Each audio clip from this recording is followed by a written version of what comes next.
സമസ്തക്കാര് രണ്ട് EKAP-കൾ ശിർക്കിനെയാണ് നിങ്ങൾ തൗഹീദ് എന്ന് വിളിക്കുന്നത്, കുഫറിനെയാണ് നിങ്ങൾ ഈമാൻ എന്ന് വിളിക്കുന്നത്, ബിദ്അത്തിനെയാണ് നിങ്ങൾ സുന്നത്ത് എന്ന് വിളിക്കുന്നത്.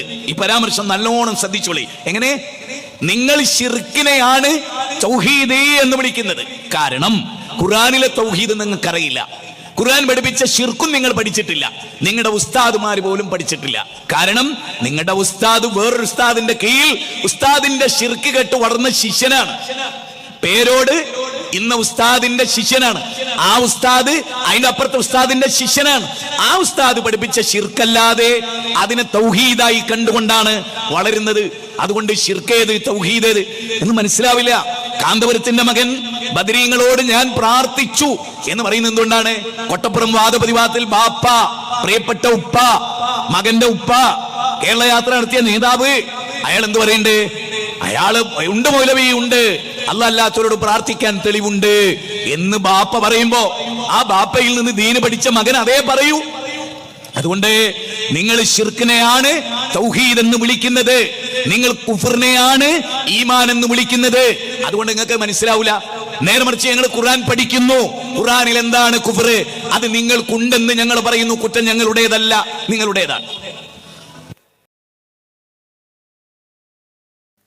നമുക്ക് ആദർശപരമായി ഗൗരവപ്പെട്ട ചില ക്ലിപ്പിലൂടെ എവിടെയാണ് ശിർക്ക് വരുന്നത്, എവിടെയാണ് കുഫർ വരുന്നത്, ആരെയും മുശ്രിക്കാക്കുകയോ കാഫിറാക്കുകയോ ഒന്നും നമ്മുടെ ഉദ്ദേശമല്ല. അങ്ങനെ ആരും വിചാരിക്കണ്ട. ഷിർക്കിൽ നിന്ന് രക്ഷപ്പെടുത്തുക. മുശ്രിക്ക് ആക്കുക എന്ന് പറഞ്ഞാൽ ഷിർക്ക് പഠിപ്പിച്ച് ഷിർക്ക് ചെയ്യിപ്പിച്ച് മരിപ്പിക്കുകയാണ്. അത് ചെയ്യുന്നത് സമസ്തയാണ്. സമസ്തകാര് പറയലെന്തേ? ഞങ്ങളുടെ മുശ്രിക്ക് ആക്കിന്നാ, നിങ്ങൾ എന്നെ കമ്മ്യൂണിസ്റ്റ് ആക്കി എന്ന് പറയുന്ന പോലെ ഞങ്ങൾ നിങ്ങളെ മുശ്രിക, ഞങ്ങൾ നിങ്ങളെ മുവഹിദാക്കാണ്. നേരെ മറിച്ച് നിങ്ങളുടെ ഉസ്താദുമാര് നിങ്ങളെ മുശ്രിക്കാക്കാണ്. ആരും സംശയമില്ല. അത് തെളിയിക്കാൻ വേണ്ടി ആദ്യത്തെ നമ്മുടെ രണ്ടാം പരിപാടിയുടെ ആദ്യത്തെ ക്ലിപ്പ് നിങ്ങൾ സൂക്ഷ്മമായി ശ്രദ്ധിക്കുക. അപ്പൊ നിങ്ങളിൽ ഉണരുന്ന ഒരു ഇസ്ലാം ഉണ്ട്. നിങ്ങൾ പഠിച്ച ഇസ്ലാം വെച്ചിട്ട് ഉസ്താദിന്റെ പരാമർശത്തെ നിങ്ങൾ വിലയിരുത്തുന്നതോടുകൂടി തന്നെ ഫസ്റ്റ് ജഡ്ജ്മെന്റായി. നിങ്ങൾ ആ ക്ലിപ്പ് ഒന്ന് കേൾക്കുക. പല വിധേനയുള്ള സിഹറുകളും ചെയ്ത് പലതും നടത്തി ഒന്നും ശരിയാകണില്ല. ഹാജ എന്ന് പറഞ്ഞാൽ ഒരു മനുഷ്യന്റെ ഹൃദയത്തിന്റെ ഉള്ളിലേക്ക് നോക്കി പറയാൻ പറ്റുന്ന കരുണക്കടല റബ്ബ് കഴിവ് കൊടുത്ത വലിയ മഹാനാണ്. മഹാനാകുന്ന സുൽത്താനുൽ ഹിന്ദ് അജ്മീർ ഖാജ റളിയല്ലാഹു അൻഹു. അജ്മീർ ഖാജയുടെ അരികിലേക്ക് ജയ്പാൽ. നിങ്ങള്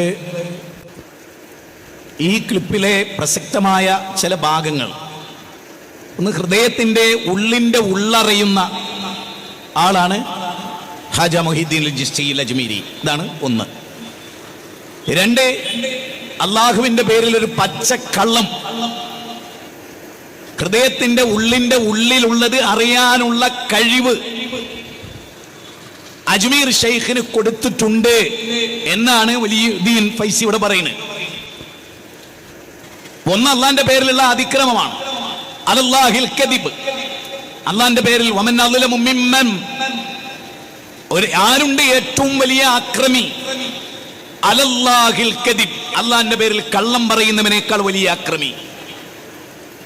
ഒന്ന്, മനുഷ്യന്റെ, അത് ഒരാളുടേതല്ല, അങ്ങനെ ഉണ്ടാകാൻ പാടില്ല. അള്ളാഹ്ക്ക് കേരളക്കാരെ കൽബിന്റെ ഉള്ളിലെതിരെ അറിയൂ, ഇന്ത്യക്കാരെ കൽബിന്റെ ഉള്ളിലെതിരെ അറിയൂ, പാകിസ്ഥാന്റെ ഹൃദയത്തിലുള്ള അറിയില്ല. അങ്ങനെ ഉണ്ടോ? ഇല്ലല്ലോ. എല്ലാ മനുഷ്യന്റെ ഹൃദയത്തിന്റെ ഉള്ളിലുള്ളതും അറിയുന്നവൻ ആരാ? അത് റബ്ബാണെന്ന് വിശ്വസിക്കുന്നവരാണ് മുസ്ലിങ്ങൾ. അവരെയാണ് മുസ്ലിങ്ങൾ എന്ന് പറയാം. ഇന്ന് ഇവിടുത്തെ അജ്മീർ ഷെയ്ഖ് നമ്മുടെ ഉള്ളിന്റെ ഉള്ളിൽ, എവിടെ ഉള്ളിൽ? ഹൃദയത്തിന്റെ ഉള്ളിൽ. ഹൃദയത്തിനൊരു ഉള്ളുണ്ട്, അതിന്റെയും ഉള്ളിൽ എന്ന് പറയുമ്പോ മേന്മ കൂടുകയാണ്. അങ്ങനെ മേന്മ കൂടിയ ഒരാളാണ് അജ്മീർ ഷെയ്ഖ് എന്നാണ് പറയുന്നത്. അങ്ങനെ കഴിവ് കൊടുത്തിട്ടുണ്ട് എന്ന് ഫൈസിനോട് അല്ല പറഞ്ഞോ? ഞാൻ അങ്ങനെ കഴിവ് കൊടുത്തിട്ടുണ്ട്? നിങ്ങളുടെ ഉള്ളിന്റെ ഉള്ളിലുള്ളത് അറിയാനുള്ള കഴിവ് ഞാൻ കൊടുത്തിട്ടുണ്ടെന്ന് എന്നതിന് എന്താ രേഖ? ചെങ്ങൈമാരെ, അല്ല അങ്ങനെ കഴിവ് കൊടുത്തിട്ടുണ്ട്. നമ്മൾ പറയുന്നത്, ഞാൻ ജമാൽ ചെറുപാടിന്റെ കയ്യിൽ 1 ലക്ഷം കൊടുത്തിട്ട് ഇവിടെ ഒരു പള്ളി നിർമ്മിക്കുക, ഒരു ഉദാഹരണമാണ് പറയുന്നത്. ഞാൻ പറയണ്ടേ നിങ്ങളോട് കൊടുത്തിട്ടുണ്ട് എന്ന്? അല്ല പറഞ്ഞോ ഫൈസിനോട്? അല്ല പറഞ്ഞോ ഫൈസിനോട് അജ്മീർ ഖ്വാജാക്ക് ഞാൻ ഇങ്ങനെ ഉള്ളിന്റെ ഉള്ളറിയാനുള്ള കഴിവ് കൊടുത്തിട്ടുണ്ട്, അത് അള്ളാന്റെ പേരിലുള്ള കള്ളമാണ്, പിൻവലിക്കണം. ഞാൻ ഫൈസിനോട് പറയുന്നത് എന്താ പറഞ്ഞാൽ, നിങ്ങൾ ആലോചിച്ചു, ദുനിയാവും മാത്രമാണ് നിങ്ങളുടെ മുമ്പിലുള്ളത്. നിങ്ങൾ യഥാർത്ഥത്തിൽ ജീവിതത്തിൽ കരഞ്ഞ ഒരാളല്ല, കൃത്രിമമായി കരഞ്ഞ ഒരാളാണ്. അതൊക്കെ ഇതിൽ വരുന്നുണ്ട്. കള്ളക്കണ്ണീര് വെക്കുക, ആളുകളെ പറ്റിക്കുക, പൈസയാണ് മുഖ്യ ലക്ഷ്യം, വേറെ ഒന്നുമല്ല എന്നുള്ളത് എല്ലാവർക്കും അറിയാവുന്ന സത്യമാണ്. ഇതിലെന്തില്ല? ദീനില്ല, മരണാനന്തര ജീവിതമല്ല, ആഖിറല്ല, തട്ടിപ്പ് മാത്രമാണ് മുഖമുദ്ര, വേറെ ഒന്നുമില്ല. ഇതിൽ ദീനില്ല എന്നീ പരിപാടി കഴിയുമ്പോൾ മനസ്സിലാവും. നമ്മൾ ഒരു കാര്യം പറയാം, എന്താണ് അള്ളാഹിനെ പറ്റി നമ്മളെ റസൂൽ നമ്മളോട് പഠിപ്പിച്ച്? അള്ളാഹുവിന്റെ റസൂലാണല്ലോ ഖുർആൻ പഠിപ്പിച്ചെന്നത്, നമുക്ക് ആർക്കും സംശയമില്ല. ആ റസൂൽ ഓതിത്തന്ന ഖുർആൻ അതിലെന്താ പറയും? സൂറത്ത് ഖാഫ്, ഞാൻ തെളിവാണ് പറയുന്നത്. സൂറത്ത് ഖാഫ് 50-ാം അധ്യായം 16-ാമത്തെ വചനം, വലഖദ് ഖലഖ്നൽ ഇൻസാന വനഅലമു മാ തുവസ്വിസു ബിഹി നഫ്സു വനഹ്നു അഖ്റബു ഇലൈഹി മിൻ ഹബിലിൽ വരീദ്. നിങ്ങളുടെ ജീവനാഡിയേക്കാളും അടുത്ത റബ്ബ്, നിങ്ങളുടെ കണ്ണിന്റെ കട്ടുനോട്ടം അറിയുന്ന റബ്ബ്, നിങ്ങളുടെ നഫ്സിന്റെ മന്ത്രങ്ങൾ അറിയുന്ന റബ്ബ്, നിങ്ങളുടെ മനസ്സിന്റെ, നിങ്ങളുടെ ഹൃദയത്തിന്റെ മന്ത്രം, ആന്തോളനങ്ങൾ, അതിൽ വരുന്ന ചിന്തകൾ, അതിലെന്താ ഉള്ളത്? നിഫാക്കാണോ, ശിർക്കാണോ, കുഫ്റാണോ, കാപട്യമാണോ, നന്മയാണോ, സ്നേഹമാണോ, പരലോകബോധമാണോ, പേടിയാണോ എന്ന് അറിയുന്നത് റബ്ബാണ് എന്ന് പറയാം. അള്ളാഹുവിന്റെ റസൂൽ ഓതിത്തരിക 50-ാം അധ്യായം 16-ാമത്തെ വചനം 20 വരെ. നമ്മൾ ആലോചിക്കേണ്ട പോയിന്റാണ്. നിങ്ങളുടെ മനസ്സിന്റെ മന്ത്രം, നിങ്ങളുടെ ഹൃദയത്തിന്റെ ഉള്ളിന്റെ ഉള്ള്, അതറിയുന്നവനാണ് റബ്ബ്, അതറിയുന്ന ആളാണ് അജ്മീർ ഷെയ്ഖും. എങ്കിൽ അന്താദാണോ, നിദ്ദാണോ? വമിനന്നാസി, മനുഷ്യർക്കിടയിലുണ്ട് എന്ത്? അള്ളാഹുവിന് സമന്മാരെ ഉണ്ടാക്കുന്നവർ. സൂറത്ത് ഇഖ്ലാസ്, അതിൽ അവസാന വാചകം എന്താ? വലം യകുല്ലഹു കുഫുവൻ അഹദ്, അള്ളാഹ്ക്ക് തുല്യരായ ഒരാളില്ല എന്നാ. അല്ല മനുഷ്യന്റെ ഹൃദയത്തിലുള്ളത് അറിയും. ശരി, ഓക്കെ, തൗഹീദാണ്. റസൂൽ മനുഷ്യന്റെ ഹൃദയത്തിലുള്ളത് അറിയും. ശിർക്കാണ്, കുഫ്റാണ്, പാടില്ലാത്തത്. അങ്ങനെ ഒരു വിശ്വാസം ഇസ്ലാമിലില്ല, അങ്ങനെ പഠിപ്പിക്കപ്പെട്ടിട്ടില്ല. ഒരു ഉദാഹരണം ഖുർആനിൽ നിന്ന് തന്നെയുള്ള ഉദാഹരണം. ഖാലത്തുൽ അറാബു ആമന്ന കുല്ലൻ തുഅ്മിനു വലാകിൻ ഖുലു അസ്ലംനാ വലമ്മാ യദ്ഖുലുൽ ഈമാനു ഫീ ഖുലൂബിക്കും. അടിവരട്ടോ, ഇവിടെ എന്താ പ്രയോഗം? ഒന്നാമത്തെ ക്ലിപ്പിലെ പ്രയോഗം എന്താ മോനെ? ആ ഒന്നാമത്തെ ക്ലിപ്പ് ഒന്നുകൂടിയിട്ടെ. പല വിധേനയുള്ള സിഹറുകളും ചെയ്ത് പലതും നടത്തി, ഒന്നും ശരിയാകണില്ല. ഹാജ എന്ന് പറഞ്ഞാൽ ഒരു മനുഷ്യന്റെ ഹൃദയത്തിന്റെ ഉള്ളിന്റെ ഉള്ളിലേക്ക് നോക്കി പറയാൻ പറ്റുന്ന കരുണക്കടല റബ്ബ് കഴിവ് കൊടുത്ത വലിയ മഹാനാണ്. മഹാനാകുന്ന സുൽത്താനുൽ ഹിന്ദ് അജ്മീർ ഖാജ റളിയല്ലാഹു അൻഹു. കേട്ടല്ലോ? ഏതെങ്കിലും ഒരു നബി, ഞാൻ പറയുന്ന പോയിന്റ് ഒന്നുകൂടെ ഇതിന് ബോൾഡ് ചെയ്യാണ്. ഏതെങ്കിലും ഒരു പ്രവാചകൻ, അതിന് മുമ്പ് കഴിഞ്ഞു പോയ ഒരു പ്രവാചകനെ, ഫോർ എക്സാമ്പിൾ ഇബ്രാഹിം നബിയെ കുറിച്ച്, അല്ലെ നോഹ പ്രവാചകനെ കുറിച്ച് ഇബ്രാഹിം നബിയുടെ പ്രസംഗത്തിൽ എവിടെയെങ്കിലും ഇങ്ങനെ ഒരു കഴിവുള്ള ആളാണ് നൂഹ് നബി എന്ന് എന്തുകൊണ്ട് പ്രസംഗിച്ചില്ല? സാധാരണക്കാരോടാണ്. രണ്ട്, ഇബ്രാഹിം നബിയെ കുറിച്ച് മൂസ അലൈഹിസ്സലാം, ഇബ്രാഹിം നബി അലൈഹിസ്സലാമിന് അള്ള കഴിവ് കൊടുത്തിട്ടുണ്ട്. എന്ത്? നിങ്ങളുടെ ഹൃദയത്തിന്റെ ഉള്ളിന്റെ ഉള്ളിലുള്ളത് അറിയാൻ എന്ന് എന്തുകൊണ്ട് മൂസ അലൈഹിസ്സലാം പ്രസംഗിച്ചില്ല? മൂസ നബിയുടെ കഴിവിനെ കുറിച്ച് ഈസാ അലൈഹിസ്സലാം എന്തുകൊണ്ട് പ്രസംഗിച്ചില്ല? വേണ്ടെന്നേ. 1.25 ലക്ഷത്തോളം അംബിയാ മുർസലീങ്ങളിൽ ഒരു നബി, അതിനു മുമ്പ് കഴിഞ്ഞു പോയ ഒരു നബിയെ കുറിച്ച് ഒന്നുകൂടി, മുഹമ്മദ് നബി സല്ലല്ലാഹു അലൈഹി വസല്ലമയാണ് ഖാതിമുൻ നബി. 33-40-ാമത്തെ വചനം സൂറത്ത് അഹ്സാബ്. ശരി, ആ നബി സല്ലല്ലാഹു അലൈഹി വസല്ലമ ഇബ്രാഹിം നബിയെ കുറിച്ചോ, ഈസാ നബിയെ കുറിച്ചോ, മൂസാ നബിയെ കുറിച്ചോ, സുലൈമാൻ നബിയെ കുറിച്ചോ, മനുഷ്യന്റെ ഹൃദയത്തിന്റെ ഉള്ളിലുള്ളത് അറിയുന്ന, അതിന് അള്ള കഴിവ് കൊടുത്ത വലിയ മഹാനാണ് സുലൈമാൻ നബി എന്ന് എന്തുകൊണ്ട് പ്രസംഗിച്ചില്ല? ഫൈസിക്ക് കൊടുത്ത 2 ചുണ്ടും നാവും അവർക്കുണ്ടായിരുന്നല്ലോ. അതുകൊണ്ട് എന്തുകൊണ്ട് അവരാരും ഇത് പറഞ്ഞില്ല?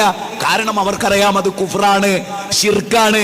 അത് ഈ നാവ് തള്ളത് ഷിർക്കും കുഫറും പറയാനല്ല, തൗഹീദ് പറയാനാണ്. ഇനി നിങ്ങൾക്ക് നേരം വെളുത്തിട്ടില്ലേ? ഒരു കാര്യമില്ല, ആയത്തിലേക്ക് മടങ്ങാം. വിശുദ്ധ ഖുർആൻ 49-ാം അധ്യായം 14 സൂറത്ത് ഹുജറാത്താണ്. നമ്മൾ ഇശായിന് പിരിയും, ഈ ഭാഗം പറഞ്ഞ് നമ്മൾ ഇശാ ജമാഅത്തിന് പിരിയും, കഴിഞ്ഞതുപോലെ തന്നെ. ഈ ഭാഗം നിങ്ങൾ പ്രത്യേകം ശ്രദ്ധിക്കുക. അറാബികൾ വന്നിട്ട് ആരോടാ പറയുന്നത്? ഖാജ മുഹീദ്ദീൻ ചിശ്തിയിൽ അജ്മീരി, അല്ലെ പറയുന്ന സി എം മടവൂര്, അല്ലെങ്കിൽ വേറെ ഏതെങ്കിലും നമ്മുടെ ഇവിടെയുള്ള വേറെ ഏതെങ്കിലും ഒരു ദർഗ, ആ ദർഗയിൽ വിശ്രമിക്കുന്ന ഒരാള്, അതാണോ റസൂൽ സല്ലല്ലാഹു അലൈഹി വസല്ലം? അല്ല. ആ നബിയുടെ അടുത്തേക്കാ വരുന്നത് ആര്? അറാബികള്. കാലത്തിൽ അറാബു ആമന്ന, അറാബികൾ വന്നിട്ട് പറയുന്നത് എന്താണ്? ഞങ്ങൾക്ക് ഈമാനുണ്ട്, ഞങ്ങൾ മുഅ്മിനീങ്ങളാണ്, ഞങ്ങൾ സത്യവിശ്വാസികളായി എന്നവർ പറയണം. അത് പറയുന്ന സമയത്ത് നബി സല്ലല്ലാഹു അലൈഹി വസല്ലമക്ക് മനസ്സിലായോ അതില്ലാത്ത ആളവര്, ഇവരെ ഹൃദയത്തിൽ ഈമാനില്ല, വെറുതെ നാവുകൊണ്ട് നുണ പറയാൻ ഇല്ല. അപ്പൊ അള്ളാഹ് പറഞ്ഞു കൊടുക്കണം, നബിയെ കാലത്തിൽ അറാബ് ആമന്ന, നബിയെ ഒരു ടീം വന്നിട്ട് നിങ്ങളോട് ഈമാൻ ഉണ്ട് എന്ന് പറഞ്ഞില്ലേ, നബിയെ അവര് മുസ്ലിമായി എന്ന് പറഞ്ഞോട്ടെ, മുസ്ലിമായി എന്ന് പറഞ്ഞോട്ടെ. മുസ്ലിം ആകെ വേറെയാണ്, മുഅ്മിൻ ആകെ വേറെയാണ് എന്നാണ് ആയത്ത് പറയുന്നത്. അതുകൊണ്ട് EKP സുന്നത്ത് മുജാഹിദുകളോട് സലാം പറയാം. നിങ്ങൾക്ക് ശിർക്കുണ്ട് എന്ന് പറഞ്ഞാലും നിങ്ങൾക്ക് ഞങ്ങളോട് സലാം പറയാം. കാരണം മുസ്ലിമീങ്ങളുടെ പട്ടികയിൽ ഞങ്ങൾ വരിക. ഈ ആയത്ത് പ്രകാരം നിങ്ങൾ മുസ്ലിങ്ങളുടെ പട്ടികയിൽ വരും. പക്ഷേ നിങ്ങൾ മുഅ്മിനാണെന്ന് അംഗീകരിക്കണമെങ്കിൽ ഹൃദയത്തിൽ ഈമാൻ ഉണ്ടാകണം. ഇത് ഞാൻ പറഞ്ഞതല്ലെന്നേ, അല്ലാഹ് പറഞ്ഞതാണ്. വലമ്മാ യദ്ഖുലുൽ ഈമാനു ഫീ ഖുലൂബിക്കും, അവരുടെ ഹൃദയത്തിൽ ഈമാൻ കടന്നിട്ടില്ല. എന്റെ ചോദ്യം എത്രയേ ഉള്ളൂ, ഈ പറഞ്ഞിരിക്കുന്ന അജ്മീർ പാപ്പാക്ക് മനുഷ്യ ഹൃദയത്തിന്റെ ഉള്ളിലുള്ളത് അറിയുമെന്ന് നിങ്ങളുടെ ഫൈസി പറയുന്നു. നബിക്ക് അതിനുള്ള കഴിവ് എന്തുകൊണ്ട് അള്ളാഹ് കൊടുത്തില്ല? ഞങ്ങളുടെ ചോദ്യമാണ്, എന്തുകൊണ്ട് അള്ളാന്റെ ഹബീബായ റസൂലുള്ളാഹിക്ക് ആ കഴിവ് കൊടുത്തില്ല? എന്നിട്ട് നബിയോട് അള്ളാഹ് പറയണെന്ത്? നബിയെ ഒരു മുസ്ലിമാണ് എന്ന് പറഞ്ഞോട്ടോ, കാരണം ഈമാന് ഹൃദയത്തിൽ ഇറങ്ങേണ്ട ഒരു കാര്യമാണ്. അത് ഇറങ്ങിയിട്ടില്ല, ഹൃദയത്തിൽ കടന്നിട്ടില്ല എന്നതറിയാനുള്ള കഴിവ് റസൂലുള്ളാഹിക്ക് ഉണ്ടെങ്കിൽ എന്താ പറയാ, പോയടാ അവിടുന്ന്, നിങ്ങൾ മുസ്ലിങ്ങളാന്ന് പറഞ്ഞോ, ഈമാൻ നിങ്ങളെ ഹൃദയത്തിലില്ല. കാരണം എന്താ അറിയോ, എന്റെ ഒക്കെ പേരക്കുട്ടി, അങ്ങനെയും പറയുന്നുണ്ട് ഇദ്ദേഹത്തെ കുറിച്ച്, നബീന്റെ കുടുംബത്തിലെ ഒരു പേരമോനാണ് ഈ ഖാജ മൊഹീദ്ദീൻ എന്ന് പറയേണ്ടത്. ശരി, അങ്ങനെയാണെങ്കിൽ ഞങ്ങളുടെ ചോദ്യം, എന്റെ പേരക്കുട്ടിക്ക് വരെ മനുഷ്യന്റെ ഹൃദയത്തിന്റെ ഉള്ളിലുള്ളത് അറിയാൻ അള്ളാഹ് കഴിവെടുത്തിട്ടുണ്ട്, പിന്നെയാണോ എനിക്കത് തരാത്തത്? നിങ്ങളെ ഹൃദയത്തിൽ ഈമാൻ കടന്നിട്ട് നബി അങ്ങനല്ലേ പറയണ്ടേ? എങ്കിൽ നാട്ടുകാർ മനസ്സിലാക്കണം, എന്താ ഞങ്ങൾ ചെല്ലുമ്പോഴേക്ക് ഇത് പറയും, നബീനെ പറ്റിക്കാൻ ഏതൊക്കെ ടൈപ്പ് ആളുകൾ വന്നു. കാരണം അവർക്ക് പോലും അറിയാം നബിക്ക് ഹൃദയത്തിനുള്ള അറിയാൻ കഴിയില്ല, അള്ളാഹ് അറിയിച്ചു കൊടുത്താലല്ലാതെ. ചിന്തിക്കേണ്ടതാണ്, ആലോചിക്കേണ്ടതാണ്, മനസ്സിലാക്കേണ്ടതാണ്.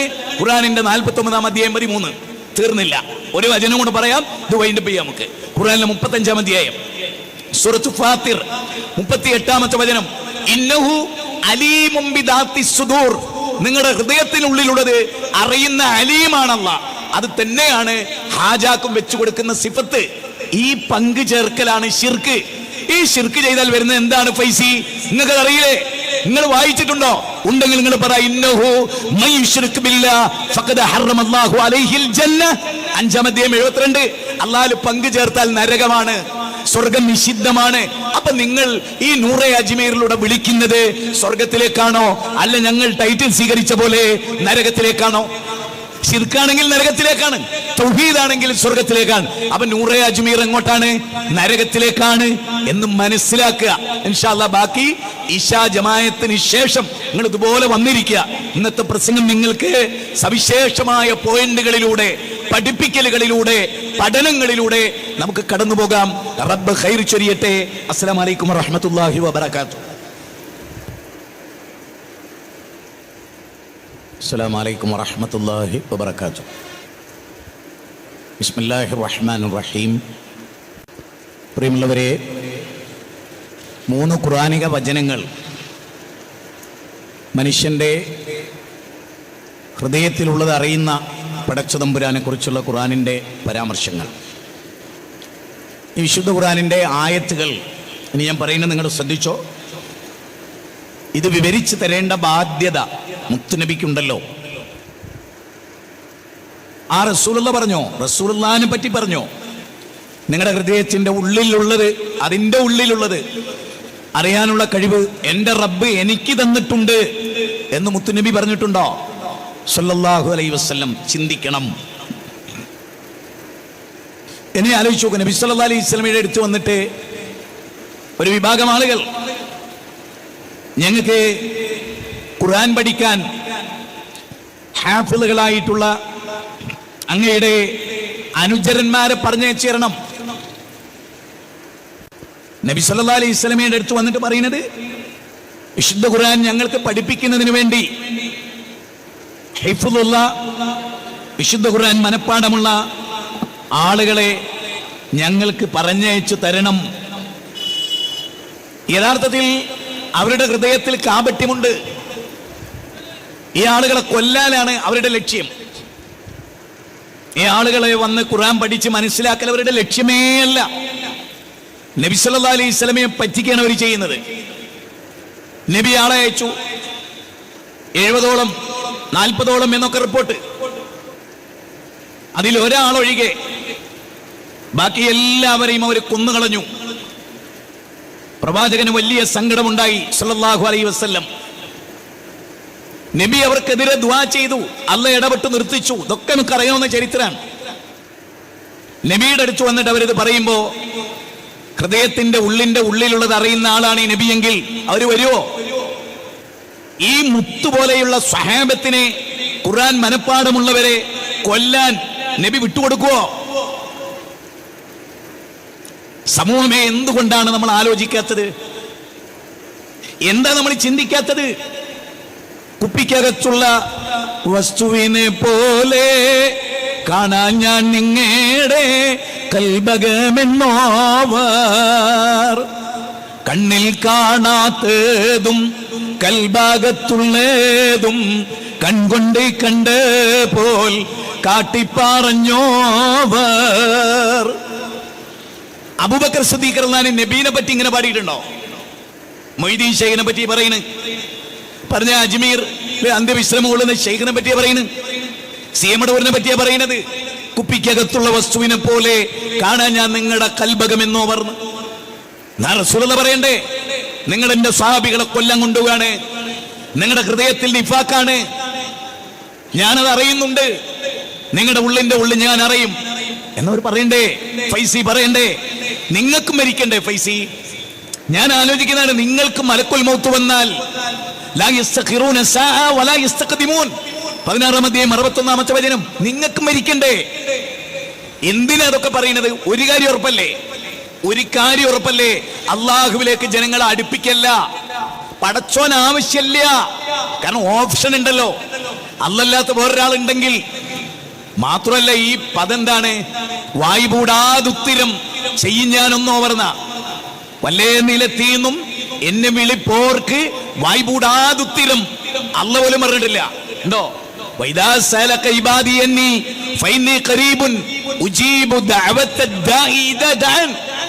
എന്റെ അടിമ എന്നെ കുറിച്ച് വെച്ച പറഞ്ഞബിയെ സല്ലല്ലാഹു അലൈഹി വസല്ലം എന്നെ വിളിക്കാൻ പറഞ്ഞബിയെ, ഞാൻ അവർക്ക് ഉത്തരം നൽകും. വായ പൂടുന്നതിന് മുമ്പ് എന്ന് പറഞ്ഞോ? ഇല്ല, അതിനേക്കാൾ അപ്പുറത്താ മൊയ്തീൻ ശൈഖ്. അപ്പൊ സ്വാഭാവികമായിട്ടും നമുക്ക് ഒരാളോട് ചോദിച്ചാൽ പെട്ടെന്ന് 5 ലക്ഷം കിട്ടും, ഒരാളോട് ചോദിച്ചാൽ 15 ദിവസം കഴിയും. എങ്കിൽ നമ്മൾ ആരോട് ചോദിക്കും? സിമ്പിൾ ലോജിക്കാണ് ഞാൻ പറയുന്നത്.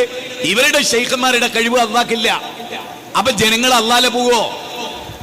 അള്ള മാത്രമാണ് ഇതൊക്കെ ചെയ്യുന്നതെങ്കിൽ റബ്ബിലേക്കല്ലേ നമ്മൾ പോവുക. മറിച്ച് ചെയ്യാൻ വേറെയും കുറെ ആളുണ്ട് എങ്കിൽ അവരിലേക്കല്ലേ പോവുക. ചങ്ങാതിമാരെ ആലോചിക്ക്, തീർന്നില്ല. എനിക്ക് അത്ഭുതം തോന്നിയിരിക്കുക, ഖലീലുള്ള അള്ളാന്റെ കൂട്ടുകാരൻ, അല്ലെ പല രഹസ്യങ്ങളും അള്ള പഠിപ്പിച്ചു കൊടുത്ത ആള്, ആ ഇബ്രാഹിം നബി അലൈഹിസ്സലാത്തു വസ്സലാമിന്റെ വീട്ടിലേക്ക് മനുഷ്യവേഷത്തിൽ മലക്കുകൾ വരുന്നു. ഖുർആനാ പറയുന്നത്.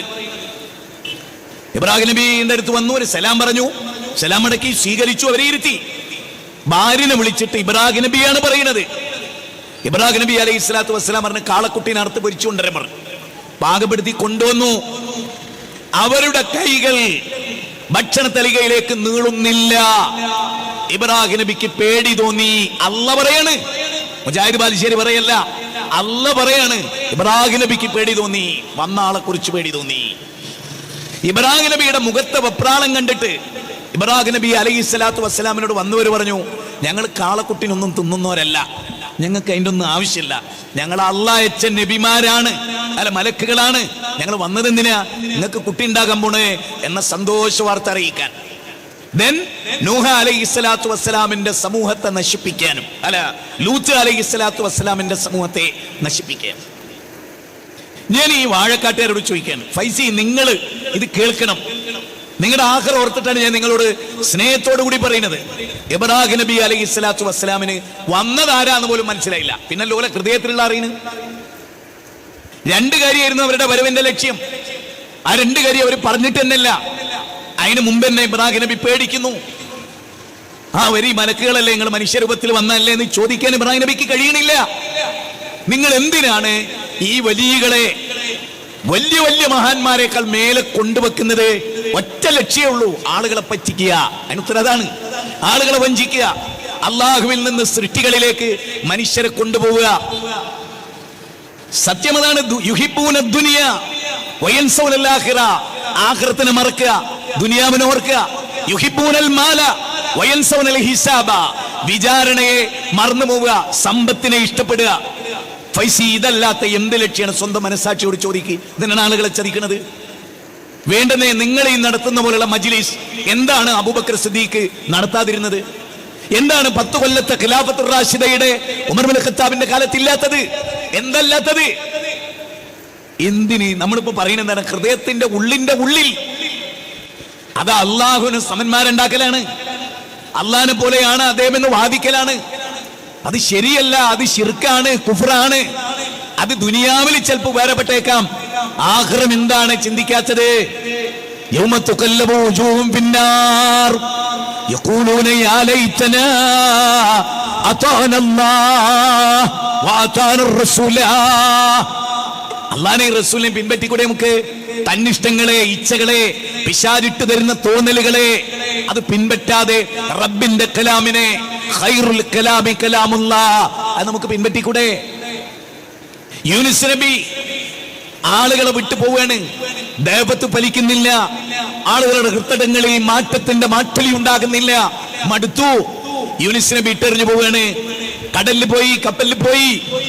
മത്സ്യം വിഴുങ്ങുന്നത് അദ്ദേഹത്തിന് അറിയോ? കടലിന് എനിക്കെതിരെ നറക്ക് പോകുന്ന അദ്ദേഹത്തിന് അറിയോ? ഇല്ലല്ലോ. അദ്ദേഹം മത്സ്യത്തിന് വായില അറിയോ? ഇല്ല. അവർക്കാർക്കും ആ ഭാവി അറിയില്ല. നമ്മളെല്ലാ ലോക്കൽ ഔലിയാക്കന്മാരും അമ്പിയാക്കളെ മേലെയാ. നാട്ടുകാരെങ്കിലും ആലോചിക്കണ്ടേ? എടാ, നമ്മുടെ നബിമാർക്കൊന്നുമില്ലാത്ത ഈ പോരിശ എന്താ ഇവർക്ക് മാത്രം? അതെങ്കിലും ഒന്ന് ആലോചിക്കണ്ടേ? നിങ്ങൾ ചോദിക്കും, ആളുകൾ ചോദിക്കും, ഇന്ന് ഞങ്ങൾ മുജാഹിദുകൾ ഇങ്ങനെ ജമാഅത്തെ ഇസ്ലാമിക്കൊക്കെ അങ്ങനെ ഒരു അഭിപ്രായമുണ്ട്. ഞാൻ മുജാഹിദുകൾ നിങ്ങൾ ഇങ്ങനെ പറയുന്നത്, എന്നിട്ട് വല്ല മാറ്റം ഉണ്ടായോ എന്ന്. മാറ്റം ഉണ്ടായോ എന്നുള്ളതല്ല, ഒരു തിന്മയെ എതിർക്കുന്നത് നമ്മൾ രക്ഷപ്പെടാനാണ്. കഴിഞ്ഞ പ്രസംഗത്തിൽ ഞാൻ തുടക്കത്തിൽ തന്നെ ആ ആയത്ത് പറഞ്ഞിരുന്നു. വിശുദ്ധ ഖുർആൻ പറയുന്ന ആ വാചകം, വൈദ്കാലത്ത് ഉമ്മത്തുമ്മിനുഹും എന്ന ഖുർആനിക വചനം 7-ാം അധ്യായം 164. കാലും ആദരത്തിനില്ല. ഞങ്ങൾക്ക് അള്ളാഹിനോട് ഉതിർ പറയാനാ. ഞങ്ങൾ ഇത് കാണുമ്പോ, ഇത് അറിയുമ്പോ, ഈ നാട്ടിൽ അങ്ങനെ ഒന്നും നടക്കുമ്പോ എനിക്ക് അത്ഭുതം തോന്നി. എന്താണ്? കണ്ണിയത്ത് ഉസ്താദ്, അതുപോലുള്ള പല ആളുകളും സ്ത്രീകളെ കണ്ടാല്, അവര് വരമ്പിലൂടെ വരുന്നത് കണ്ടാല് ദൂരെ മാറിയുന്ന ആളായിരുന്നു എന്നാണ് അദ്ദേഹത്തെ പറ്റി പറയുന്നത്. ഇവിടെയോ? ഇവിടെ മോരും മുദ്രയും വെച്ച മാതിരിയാണ്. എന്നിട്ട് അന്ന് കണ്ണിയത്തൊക്കെ ആളുകളോട്, സ്ത്രീകളോട് പറയും, ഞാൻ ഇങ്ങോട്ട് മാറിക്കാൻ നിങ്ങളുടെ പോയിക്കൊള്ളിയും, അല്ലെ നിങ്ങൾ അപ്പുറത്തോട് പോയിക്കൊള്ളിയും, ഞാനിതിൽ പോവുകയാണ്. നമ്മൾ അങ്ങനെയല്ല, സ്ത്രീകളെ വിളിച്ചിരുത്ത് പള്ളി പോകാൻ പാടില്ല. മോരും മുദ്രയും വെച്ച മാതിരി ഇങ്ങനെ തിങ്ങി നിറഞ്ഞ് മാറും കൂട്ടി ഒരതി വികാരങ്ങളുടെ വിജൃംഭിത ലോകത്തേക്ക് ആളുകളെ കൈപിടിച്ചുയർത്തുമ്പോഴും നമ്മൾ പറയുന്നത് സ്വർഗത്തിലേക്കാണ് എന്ന്. ഇത് സ്വർഗത്തിലേക്കാണ്. അതുകൊണ്ട് തന്നെ വളരെ ഗൗരവത്തോടെ ഞാൻ നിങ്ങളോട് പറയണേ, വിശുദ്ധ പ്രവാചക തിരുമേനി നബിയെ ക്ഷണിക്കുകയാണ്. ഒരു ജൂത സ്ത്രീ, ശരിക്കും മനസ്സിലാക്കുക സുഹൃത്തുക്കളെ, അള്ളാന്റെ റസൂലിനെയാണ് ഒരു ജൂത സ്ത്രീ വിളിക്കുന്നത്. നബിയുടെ കൂടെ ഒരു സാധു സഹാബിയുണ്ട്. രണ്ടുപേരും ജൂത സ്ത്രീയുടെ വീട്ടിലെത്തി, സൽക്കാരം സ്വീകരിച്ചു. സഹാബി ഭക്ഷണം കഴിച്ചു, മരിച്ചു വീണു. നബി അതിൽ നിന്ന് കൈവലിച്ചു കളഞ്ഞു. നബി സല്ലല്ലാഹു അലൈഹി വസല്ലമയുടെ വയറ്റിലെത്തി ഭക്ഷണം. നബിയെ അള്ളാഹ് രക്ഷപ്പെടുത്തി. മരണവേളയിൽ ആ വിഷാംശത്തിന്റെ അസ്വസ്ഥത തിരുദൂതർ സല്ലല്ലാഹു അലൈഹി വസല്ലം അനുഭവിച്ചു. ഒരു സഹാബി മരിച്ചു. ജൂത പെൺകുട്ടിയുടെ ഹൃദയത്തിന്റെ ഉള്ളിന്റെ ഉള്ളു വഞ്ചനയാണ്. മുത്തുനബിക്ക് അറിയാൻ കഴിഞ്ഞില്ല. എന്നിട്ടാ പറയുന്നത്, അള്ളാഹ് കഴിവ് കൊടുത്ത മഹാന. അപ്പൊ ആ മഹത്വത്തിൽ നിങ്ങൾ നബിയെ പെടുത്തിയിട്ടില്ലേ? ഞങ്ങളുടെ സംശയമാണത്. ഞങ്ങൾ നിങ്ങളോട് ന്യായമായി ഇതിനുത്തരം പറയൂ. ഫൈസി, നിങ്ങൾ മറുപടി പറയൂ. നിങ്ങൾ ധൈര്യമുണ്ടെങ്കിൽ, പ്രാമാണികമായി നിങ്ങൾക്ക് കഴിവുണ്ടെങ്കിൽ, നിങ്ങൾ ജനങ്ങളോട് സത്യസന്ധത പുലർത്തുന്നുണ്ടെങ്കിൽ, വകൂനു മാസ്വാദിഖീൻ 9-ാം അധ്യായം 119-ാമത്തെ വചനം, യാ അയ്യുഹല്ലദീന ആമനൂ തഖുല്ലാഹ വകൂനു മാസ്വാദിഖീൻ, നിങ്ങൾ സത്യവാനാണെങ്കിൽ, ഇൻ കുൻതും സ്വാദിഖീൻ ഖുൽ ഹാതു ബുർഹാനകും ഇൻ കുൻതും സ്വാദിഖീൻ, നിങ്ങൾ നൂറെ അജ്മീറിലൂടെ അജ്മീർ ഖാജയുടെ മഹത്വം പറഞ്ഞത് ഉള്ളിന്റെ ഉള്ളിൽ, ഹൃദയത്തിന്റെ ഉള്ളിന്റെ ഉള്ളിൽ ഉള്ളതറിയാൻ കഴിവ് കൊടുത്തിട്ടുള്ള ആ അള്ളാഹ് കഴിവ് കൊടുത്തിട്ടുള്ള ആളാണ്. ഈ മഹത്വം എന്തേ റസൂലുള്ളാഹിക്ക് അള്ളാഹ് കൊടുക്കാതിരുന്നത്? എന്നിട്ട് ഒരു സ്വഹാബി കൊല്ലപ്പെട്ട് ആ വിഷാംശ നബിയുടെ വയറിലെത്തിയത് തീർന്നില്ല, നബിയെ കൊല്ലാൻ വേണ്ടി കൊണ്ടുപോയി. ജൂതൻ എന്നെ ക്ഷണിക്കണേ. ജൂതന്റെ വീട്ടിൽ നബീനെ ഒരു സ്ഥലത്ത് ഇരുത്തി, അതിന്റെ മേലെ വലിയൊരു കരിങ്കല്ല് കെട്ടിയിട്ട് നബിയുടെ തലയിലിട്ട് കൊല്ലാൻ. നബി എന്താ പറയേണ്ടത് ജൂതനോട്?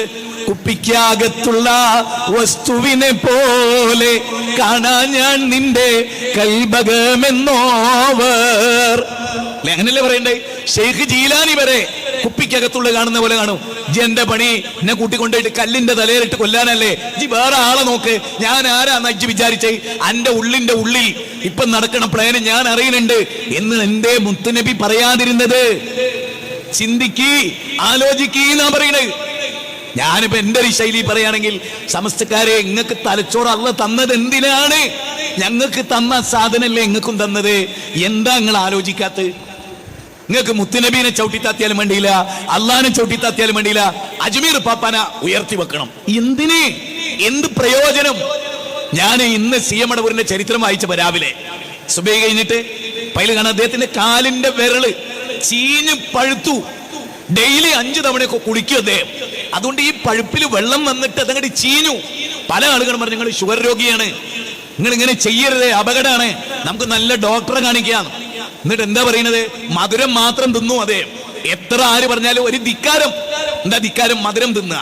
എന്നിട്ട് ശരീരത്തിൽ പഴുപ്പ് കയറി, ചെവി പഴുത്തു, കാല് പഴുത്തു, കണ്ണിന്റെ കാഴ്ച നഷ്ടപ്പെട്ടിട്ട് അദ്ദേഹത്തിന് സ്ഥിരം പരിചയമുള്ള ആള് കയറി വരുമ്പോ അയാൾ പറയണേ, ഞാൻ നിന്റെ ശബ്ദം കേട്ടപ്പെട്ടോ നീയാന്ന് മനസ്സിലായത്, കണ്ണ് തീരെ കാണില്ല. ആരെ പറയണേ? C M. എന്നിട്ട് പറയാണെന്ത്? പകരാക്സനി. അതെങ്ങനെ കിടക്കുകയാണ്, ഇങ്ങനെ കണ്ണും തുറന്ന് ലോകം മുഴുവനും കണ്ട് മൊത്തത്തിൽ നിയന്ത്രിച്ച് അദ്ദേഹത്തിന് ഒന്ന് അശ്രദ്ധമായാൽ ഫ്ലൈറ്റ് കൂട്ടിമുട്ടും എന്ന് ആരെ പറ്റിയാ പറയുന്നത്? ജീവിച്ച കാലത്ത് 1991 മരിക്കുമ്പോ കണ്ണ് കാണാതെ മരിച്ച, ഷുഗർ രോഗം കൊണ്ട് പൊറുതിമുട്ടിയ, ചെവി പഴുത്തുപോയ, കാല് ജീർണിച്ചുപോയ, സ്വന്തം ശരീരത്തിൽ ബാധിച്ച രോഗത്തെ നിയന്ത്രിക്കാനാകാത്ത ആ സാധാരണക്കാരിൽ സാധാരണക്കാരനായ, മാനസിക നിലവാരം തെറ്റിയ ആ പാപം പിടിച്ച മനുഷ്യനെ നിങ്ങൾ പടച്ചോനാക്കി. നിങ്ങൾ ചിന്തിക്കുന്നില്ല സഹോദര, നിങ്ങൾ ആലോചിക്കുന്നില്ല സഹോദര. ഞങ്ങൾ ഉറങ്ങാറില്ല നിങ്ങളെ കുറിച്ചോർത്ത്. അറിയോ നിങ്ങൾക്ക്? ഞങ്ങൾ ഉറങ്ങാറില്ല നിങ്ങളെ കുറിച്ചോർത്ത്. ഞങ്ങൾക്ക് വിഷമമാണ് നിങ്ങളെ കുറിച്ചോർത്ത്. എത്ര കഷ്ടപ്പെട്ടിട്ടാണ് ഈ ദൈവത്ത് പ്രവാചകന്മാർ ഇവിടെ നിർവഹിച്ചത്. അവർക്കത് പറഞ്ഞ പോരെ, അള്ളാനെ മാത്രം നിങ്ങൾ വിളിക്കണ്ട, അള്ളാഹ്ക്ക് കുറച്ച് തിരക്കുണ്ട്, ഞങ്ങൾ നിങ്ങളെ ഹൃദയത്തിനുള്ളിലൊക്കെ അറിയണം. ആര് ചോദിച്ചുകൂടിയെന്ന്? ഇവിടെ സമസ്തക്കാരെ മനസ്സെന്താ പറയുക? പടച്ചോനെ വിളിച്ചാൽ തൃപ്തിയില്ല.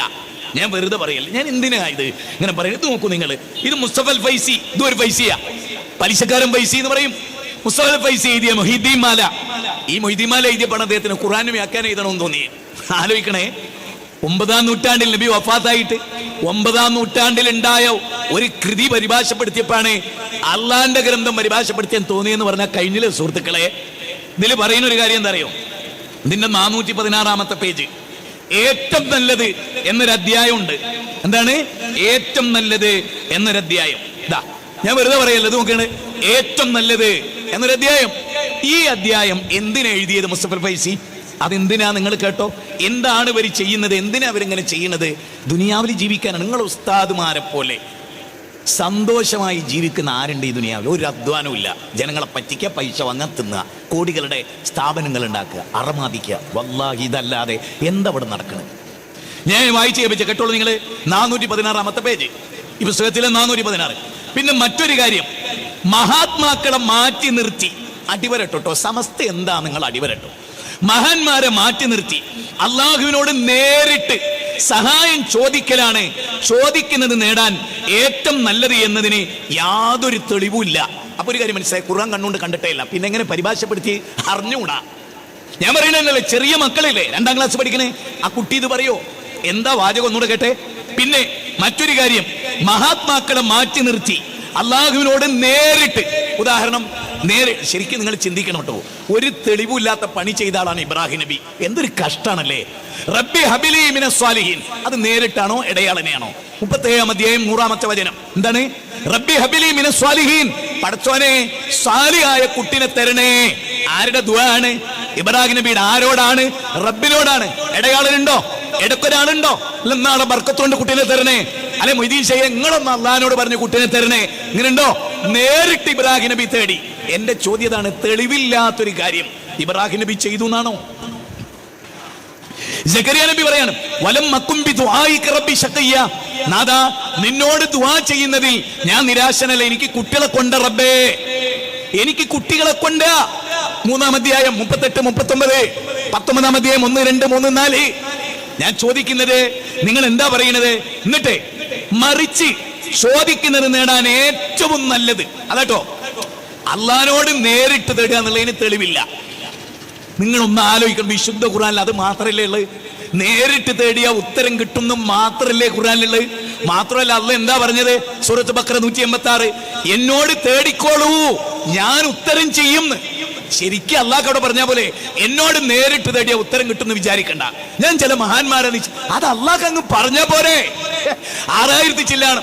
എനിക്ക് അത്ഭുതം തോന്നിയൊരു കാര്യം എന്നറിയോ, നമ്മളിങ്ങനെ നടക്കുക, ഭൂമിയിലൂടെ നടക്കുക. 5 ഖുർആന്റെ വചനമാണ് ഭൂമിയിലൂടെ എങ്ങനെയാ നടക്കേണ്ടതെന്ന് എന്നെ അത്ഭുതപ്പെടുത്തുകയാണ്.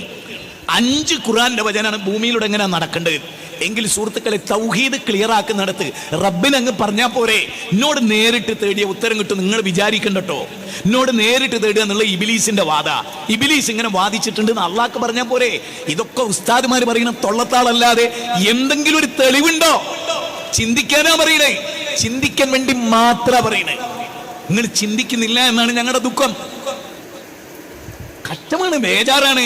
നിങ്ങൾ നോക്ക്, മറിച്ച് ചോദിക്കുന്നത് നേടാൻ ഏറ്റവും നല്ലത് മഹാത്മാക്കളോടാണ് ചോദിക്കൽ എന്ന വസ്തുത ഖുർആനോ ഹദീസോ തള്ളിയിട്ടില്ല. എങ്ങനെ? ഖുർആനിലും സുന്നത്തിലും നേരിട്ട് തേടിയ ഉത്തരം കിട്ടുന്ന തെളിവില്ല എന്ന് പറയാം. എന്നിട്ട് പറയുന്നത് മഹാന്മാര് മുഖാന്തരം തേടിയ ഉത്തരം കിട്ടും എന്നത് ഖുർആൻ തള്ളിയിട്ടില്ല, ഹദീസ് തള്ളിയിട്ടില്ല. ശരി, മുസ്തഫ ഫൈസിനോട് ഞങ്ങൾ ചോദിക്കണേ, ഒരു തെളിവ് പറ. ഒരു മഹാനെ മുൻനിർത്തി കുട്ടികളെ കിട്ടണമെന്ന് ഒരു നബി തേടി ഒരു തെളിവ് പറഞ്ഞ തീർന്നില്ലേ? ഞങ്ങളെ വാദം പൊളിഞ്ഞില്ലേ? ഞങ്ങൾ അതിനാ വെല്ലുവിളിക്കണേ. കേരള യാത്ര നടത്തിയ ഉസ്താദിനെ അടക്കം ഞങ്ങൾ വെല്ലുവിളിക്കുന്നത് എന്തിനാണ്? ഒരൊറ്റ തെളിവ്, റബ്ബേ എനിക്ക് കുട്ടികളെ തരണേ എന്നുള്ളതിന് പകരം ഇസ്മായിൽ നബിയെ എനിക്ക് കുട്ടികളെ തരണേ. ബസ് കഴിഞ്ഞ് ഞങ്ങൾ വിസം പിരിച്ചുവിടും. കഴിഞ്ഞ ആ ഒറ്റ കാര്യങ്ങൾ തെളിയിച്ച് നിങ്ങൾ ഒരു കാര്യത്തിനാ വെല്ലുവിളിക്കണേ. നിങ്ങളെ ഞങ്ങൾ 1,00,000 കാര്യത്തിന് വെല്ലുവിളിക്കുന്നു. ഒരെണ്ണത്തിന് നിങ്ങൾ മറുപടി പറഞ്ഞാൽ മതി. ഒരെണ്ണത്തിന് നിങ്ങൾ ചോദിച്ച ഞങ്ങളോട് ഒരൊറ്റ ചോദ്യം, ഒരു ഖുർആൻ നിങ്ങൾ എടുത്ത് ഉദ്ധരിച്ചാൽ മതി.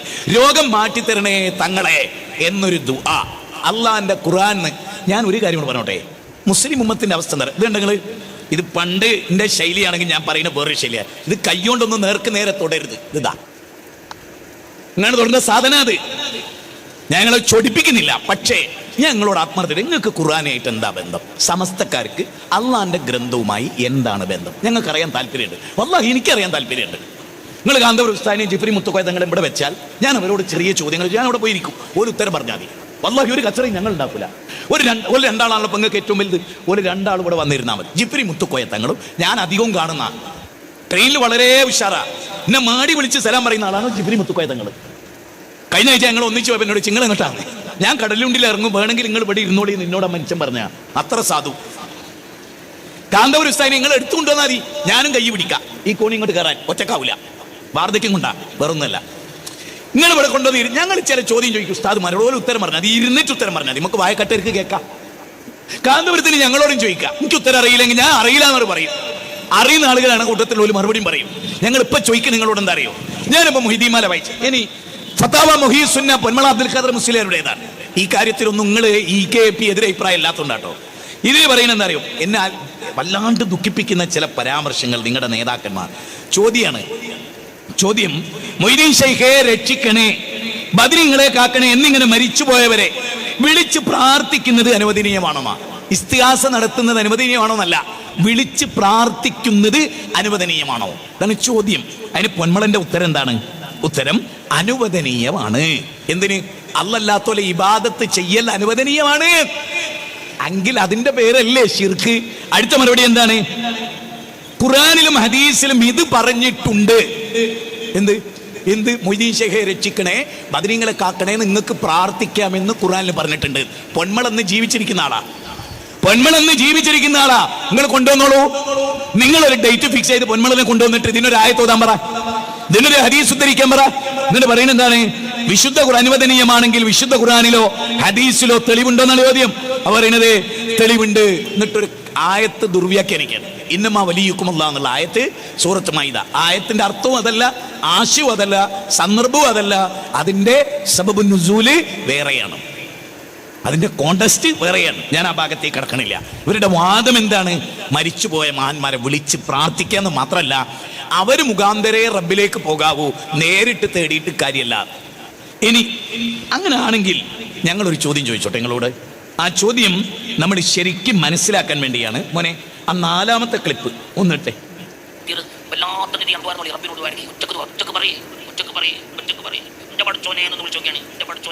ഒരു തുള്ളി കണ്ണീര് ഭൂമിയിലേക്ക് എന്റെ പഠിച്ചോനെ എന്റെ പഠിച്ചോനെ എന്റെ പഠിച്ചോനെ എന്ന് പറയും. റബ്ബേ എന്ന് പറഞ്ഞ് വരയ്ക്കും. നിങ്ങളെ കാര്യം പറയും, വിഷമം സങ്കടം പറയും. റബ്ബിന്റെ മുമ്പിൽ നമ്മുടെ വിഷമം റബ്ബിന്റെ മുമ്പിൽ അവതരിപ്പിക്കും. പഠിച്ചോനെ പഠിച്ചോനെ എന്ന് പറയും. ഞാൻ സങ്കടപ്പെട്ടിട്ടാ വരുന്ന പഠിച്ചോനെ, കുറേ യാത്ര ചെയ്തിട്ടാ വരുന്ന പഠിച്ചോനെ എന്ന് പറയും. കുറേ യാത്ര ചെയ്തിട്ടാ വരുന്നത് പഠിച്ചോനെ എന്ന് പറയും. ഞാൻ പലയാതെ സങ്കടത്തിൽ അവിടെ വന്നെന്ന് പറയും. എൻ്റെ അമ്മ ഈ കൂട്ടത്തിലിട്ടെന്ന് പറയും. എൻ്റെ 10 മാസം പറഞ്ഞു, എൻ്റെ പ്രിയപ്പെട്ട ഉമ്മ ഈ കൂട്ടത്തിലുണ്ട്. എൻ്റെ അമ്മ കഷ്ടപ്പെടുന്ന ആളാ, എൻ്റെ അമ്മയുടെ പ്രയാസം തീങ്ങണമെന്ന് പറയും. എൻ്റെ ഉപ്പ ഈ കൂട്ടത്തിലുണ്ടെന്ന് പറയും. എൻ്റെ ഉപ്പയും പ്രയാസപ്പെടുന്നവരാ, തീർത്തു കൊടുക്കണം എന്ന് പറയും. എൻ്റെ ഭാര്യ ഈ കൂട്ടത്തിലുണ്ട്, പക്ഷേ ഭാര്യൻ്റെ വിഷമം പറയും. സഹോദരിമാരെ ഭർത്താവിൻ്റെ കാര്യം പറയും. ഒന്ന് മനസ്സറിഞ്ഞ് പറയും, റബ്ബിനോട് പറയും, അല്ലാഹുവിനോട് പറയും. റബ്ബിനോട് പറയും, നിങ്ങൾക്ക് നിർത്തണ്ട, നിങ്ങൾ കരഞ്ഞോളി, നിങ്ങൾ റബ്ബിൻ്റെ മുമ്പിൽ കരഞ്ഞോളി. അതിനാണ് നമ്മൾ വന്നത്. റബ്ബിൻ്റെ മുമ്പിൽ വിങ്ങിക്കരയ. ആരുടെയൊക്കെ മുമ്പിൽ നമ്മൾ കരഞ്ഞിട്ടുണ്ട്? ആരുടെയൊക്കെ മുമ്പിൽ? കെട്ടിയ പെണ്ണിൻ്റെ മുമ്പിൽ കരഞ്ഞിട്ടില്ലേ? കെട്ടിയ പെണ്ണിൻ്റെ മുമ്പിൽ, ഉമ്മാൻ്റെ മുമ്പിൽ കരഞ്ഞിട്ടില്ലേ? മക്കളുടെ മുമ്പിൽ കരഞ്ഞിട്ടില്ലേ? എത്ര വട്ടം എൻ്റെ സഹോദരിമാരെ നമ്മൾ നമ്മുടെ ഇനി ഇതൊരു ഫൈസിയാണല്ലോ, ഇത് ഫൈസിയാണല്ലോ. കാരണം കഴിഞ്ഞ നമ്മുടെ പ്രോഗ്രാം ഏറ്റിട്ടുണ്ട്. ഇതിപ്പോ കഴിഞ്ഞ പുതിയതാ, അത് കഴിഞ്ഞ പ്രോഗ്രാം ഏറ്റിട്ടുണ്ട്. ഇപ്പൊ എന്താ പറയുന്നത്? കരഞ്ഞോണ്ട് റബ്ബിനോട് പറയാം, റബ്ബിനോട് നേരിട്ട് പറയാം, റബ്ബിനെ ഓർത്ത് കരഞ്ഞോണ്ട് പറയാം, നിങ്ങളുടെ പ്രയാസങ്ങൾ റബ്ബിനോട് പറയാം. ഫൈസി പറയുന്നതോ, മുസ്തഫൽ ഫൈസി പറയുന്നതോ ഇതൊരു ഫൈസിയാണ്. മുസ്തഫൽ ഫൈസി പറയുന്നതോ അങ്ങനെ നേരിട്ട് റബ്ബിനോട് പറയാൻ തെളിവില്ല. മഹാന്മാര് മുഖാന്തരം എവിടെ പോയ അജ്മീർ ബാബ, എവിടെ പോയ അജ്മീർ ബാബ? ഇതിലേത് ശരി? മുസ്തഫൽ ഫൈസി പറഞ്ഞതാണോ ശരി? അല്ല വലിയുദ്ദീൻ ഫൈസി പറഞ്ഞതാണോ ശരി? ഇവരിൽ ആരാണ് നമ്മളെ വഞ്ചിക്കുന്നത്? ചിന്തിക്ക്. ഉറങ്ങരുത്, ഉറങ്ങരുത്. ഇത് സോഷ്യൽ മീഡിയ പോവും ഇൻഷാ അല്ലാഹ് ബീദിനില്ല. ചിന്തിക്ക്. ഇപ്പൊ നിങ്ങൾ കേട്ട ക്ലിപ്പ് ഉണ്ടല്ലോ, ആ ക്ലിപ്പ് അനുസരിച്ചാണ് നമ്മൾ ജീവിക്കേണ്ടത്. അതാണ് ശരി. പക്ഷെ ഫൈസിക്ക് അവിടെ നിൽക്കാൻ പറ്റിയോ? ഇല്ല. കാരണം ഫൈസി എന്നെ പഠിപ്പിക്കുന്നത് എന്താണ്? ഫൈസി എന്നെ പഠിപ്പിക്കുന്നത് വേറെ മഹാന്മാരിലേക്കുള്ള ആട്ടിത്തളിക്കലാണ്, മഹാന്മാരിലേക്കുള്ള ആട്ടിത്തളിക്കലാണ്. ആ ആട്ടിത്തളിക്കൽ നടക്കുമ്പോൾ എന്താ സംഭവിക്കുന്നത്? സാധാരണക്കാർ റബ്ബിൽ നിന്ന് അകന്നു പോകുന്നു. ജീവനാടിയേക്കാളും അടുത്ത് റബ്ബിനോട് തേടാൻ അല്ല പറയാൻ. നിങ്ങൾ പഠിപ്പിക്കണതോ മരിച്ചുപോയ ആൾ. എന്തുകൊണ്ട്? ഞങ്ങളുടെ ചോദ്യം വളരെ പ്രസക്തം. എന്താണ് ഒരു നബി ഇത് പഠിപ്പിക്കാതിരുന്നത് സല്ലല്ലാഹു അലൈഹി വസല്ലം? നിങ്ങൾ മാത്രം ഇത് പഠിപ്പിക്കുന്നത്. അതാ ഞങ്ങൾ ചോദിക്കുന്നത്, നിങ്ങൾ പഠിപ്പിക്കുന്നതിന് എന്ത് തെളിവാണുള്ളത്? അപ്പൊ അതുകൊണ്ട് വളരെ ഗൗരവമായി അറിയണം. അള്ളാഹിനോട് നേരിട്ട് തേടിയ ചരിത്രമല്ലാതെ ഇടയാളനെ വെച്ച് തേടിയ ഒരു ചരിത്രം ഖുർആനിൽ നിന്ന് ഉദ്ധരിക്കാൻ കഴിയില്ലെന്ന് പറഞ്ഞാൽ നാട്ടുകാരെ, നിങ്ങൾ ഉസ്താദുമാരെ ശല്യപ്പെടുത്തിക്കൊണ്ടിരിക്കണം. ഉസ്താദെ വല്ലാണ്ടങ്ങ് പറഞ്ഞു കളഞ്ഞ് ചോദിച്ച് എന്ത് ഉസ്താദെ ഒരു തെളിവ്, ഉസ്താദെ ഒരൊറ്റ തെളിവ് ഇവിടെ ഉണ്ടാവുമല്ലോ. ഇപ്പോ ഇവിടെ ഉണ്ടാവുമല്ലോ, ഇവിടെയല്ലേ ഇപ്പൊ രാവിലെയും 14 രാവിലത്തെ അതുക്കാറും മറ്റേ അതുക്കാറും തന്നെ പാവപ്പെട്ടവനെ. ഇപ്പൊ നിങ്ങൾ പറഞ്ഞല്ലോ അള്ളാഹിനോട് പറയും. നിങ്ങൾക്ക് കേൾക്കണം, ഒരു തുള്ളി കണ്ണീര് വരില്ല, ഒരു തുള്ളി കണ്ണീര്. കാരണം എന്താ അറിയോ? അഭിനയിക്കാൻ ഉഷാറാ. നിങ്ങൾക്ക് ഏതെല്ലാം ടൈപ്പ് അഭിനയം ഒക്കെ കാണിച്ചു തരും. ക്രിസ്ത്യാനിന്റെ അഭിനയം, ബാക്കിയുള്ള ഇതെന്താ സംഭവം എന്ന് വെച്ചാൽ ഇത് മനസ്സിലാക്കാൻ ഞാൻ നിങ്ങൾക്ക് 2ാമത്തെ ക്ലിപ്പ്, അതിനോടനുബന്ധമായ ഒരു ക്രൈസ്തവ ക്ലിപ്പും. റസൂല് പറയുന്നുണ്ട്, ജൂത ക്രിസ്ത്യാനികളെ ചാണിന് ചാണായി മുഴത്തിന് മുഴമായി നിങ്ങൾ പിൻപറ്റും.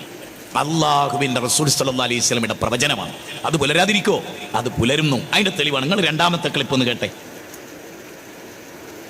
ഒരു കാര്യം ഞാൻ പറയട്ടെ, ഞാൻ പൊലിപ്പിക്കാൻ പറയുകയല്ല. എൻ്റെ റബ്ബിനെ സാക്ഷി നിർത്തി, കരുണക്കടലായ റബ്ബിനെ സാക്ഷി നിർത്തിയിട്ട് പറയാം, അള്ളാഹുവിനെ സാക്ഷി നിർത്തിയിട്ട് പറയാം. ഇന്ന് മജ്‌ലിസ് കഴിഞ്ഞ് ആ തിരുവനന്തപുരത്തുകാരോട് സംസാരിക്കുന്നതിൻ്റെ ഇടയിൽ ആ ലിസ്റ്റിൽ അവിടെ എഴുതി വെച്ചിട്ടുണ്ടാവും, ഒരു നീല ടർക്കിയിൽ പൊതിഞ്ഞൊരു കുഞ്ഞുവാവയെ കൊണ്ടുവന്നിട്ടുണ്ട്. ആ കുഞ്ഞുവാവൻ എടുത്ത വല്യമ്മ പറയണം, സാറേ വർഷങ്ങളായി കല്യാണം കഴിഞ്ഞിട്ട് മക്കളുണ്ടായിരുന്നില്ല. കഴിഞ്ഞ വാർഷികത്തിൽ ഞങ്ങൾ ഇവിടെ നിന്ന് ദ്വാരുന്നു, പൊട്ടിക്കരഞ്ഞുകൊണ്ട് ഞാൻ ദ്വാരുന്നു, പക്ഷേ എൻ്റെ മകൾക്ക് കുഞ്ഞിനെ കൊടുക്കണേ റബ്ബൻ. സാറേ ആ കുഞ്ഞിനെയുമായിട്ടാണ് ഞാൻ വന്നത്. സന്തോഷത്തിൽ ആ സഹോദരി. നിങ്ങൾ വിചാരിക്കുന്നത് ഒരു അല്ല, അതിനാണ് തുടക്കത്തിലേ പറഞ്ഞത് വല്ലാഹി എന്ന് പറയാൻ. അള്ളാഹു സാക്ഷി, അള്ളാഹു സാക്ഷി. കാരണം അത് നമുക്ക്, ഞാൻ പറഞ്ഞില്ലേ, ഇത് ഒരു വ്യക്തിയുടെ അത്ഭുതമേ അല്ല. വലിയുദ്ദീൻ ഫൈലി എന്ന് പറയപ്പെടുന്ന ആൾ നിങ്ങളെങ്ങനെയാണോ അങ്ങനെ തന്നെയാണ് ഞാൻ. അല്ലാതെ ഒരു വ്യക്തിയുടെ കറാമത്തോ അത്ഭുതമൊന്നുമല്ല ഇത്. ഈ പരിശുദ്ധമായ പള്ളിയും ഈ മഹനീയമായ സംരംഭങ്ങളൊക്കെ കരുണക്കടലായ റബ്ബ് മഹാന്മാരുടെ ഒരു പ്രത്യേകമായ ഫضലുണ്ട്. പ്രത്യേകിച്ചും ഞാൻ പറഞ്ഞല്ലോ, നിങ്ങൾക്ക് മനസ്സിലായോ? കരുണക്കടലായ റബ്ബ്. പിന്നെ അവിടെ തിരികെ വെക്കുക എന്ത്? മഹാന്മാരുടെ ഫضലുണ്ട്. എന്തിനാ അതിന്റെ ആവശ്യം?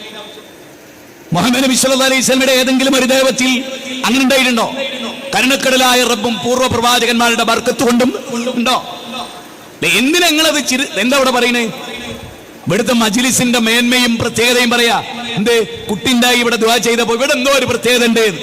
നേരത്തെ അത്തീഖ് സാഹിബ് പറഞ്ഞില്ലേ, ഇവിടുത്തെ മണ്ണിനെ ഇവിടുത്തെ എല്ലാറ്റിനും ഒരു പ്രത്യേകത ഉണ്ട്.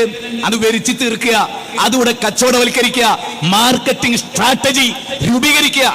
ഇത് മതവ്യവസായമാണ്, പണമുണ്ടാക്കലാണ്. അതിന്റെ വചനമാണ് ജമാൽക്ക ഇവിടെ നേരത്തെ 9-ാം അധ്യായം 34 ഉദ്ധരിച്ചത്. നിങ്ങൾ ആരെങ്കിലും നബി സല്ലല്ലാഹു അലൈഹി വസല്ലമയുടെ ഏതെങ്കിലും ഒരു സദസ്സിൽ ഒരു കുട്ടിനെ എടുത്തിട്ട് ആരെങ്കിലും വന്നിട്ട് പറഞ്ഞിട്ടുണ്ടോ, നബിയെ കഴിഞ്ഞ വർഷം ഞാൻ അവിടെ വന്നപ്പോൾ എനിക്ക് കുട്ടിയില്ല, ഇപ്പം അവിടെ വന്നിട്ട് ഈ മജ്ലിസിൽ പങ്കെടുത്തൊരു കുട്ടിയുണ്ട്? അങ്ങനത്തെ ഒന്നും ഒരു ശ്രദ്ധ ഇസ്ലാമിക ലോകം വെച്ചിട്ടില്ല. എന്താ കാരണം? അത് പറയണമെങ്കിൽ നിങ്ങൾ അടുത്ത 3-ാമത്തെ ക്ലിപ്പ് അത് ഇസ്ലാമിക ലോകത്ത് നിന്നുള്ള ക്ലിപ്പല്ല. ഞാൻ പറഞ്ഞ ഹദീസിന്റെ പുലർച്ച. ഇത് നിങ്ങൾ ക്രിസ്ത്യാനികളിൽ നിന്ന് കോപ്പി അടിച്ച സംഭവമാണ്.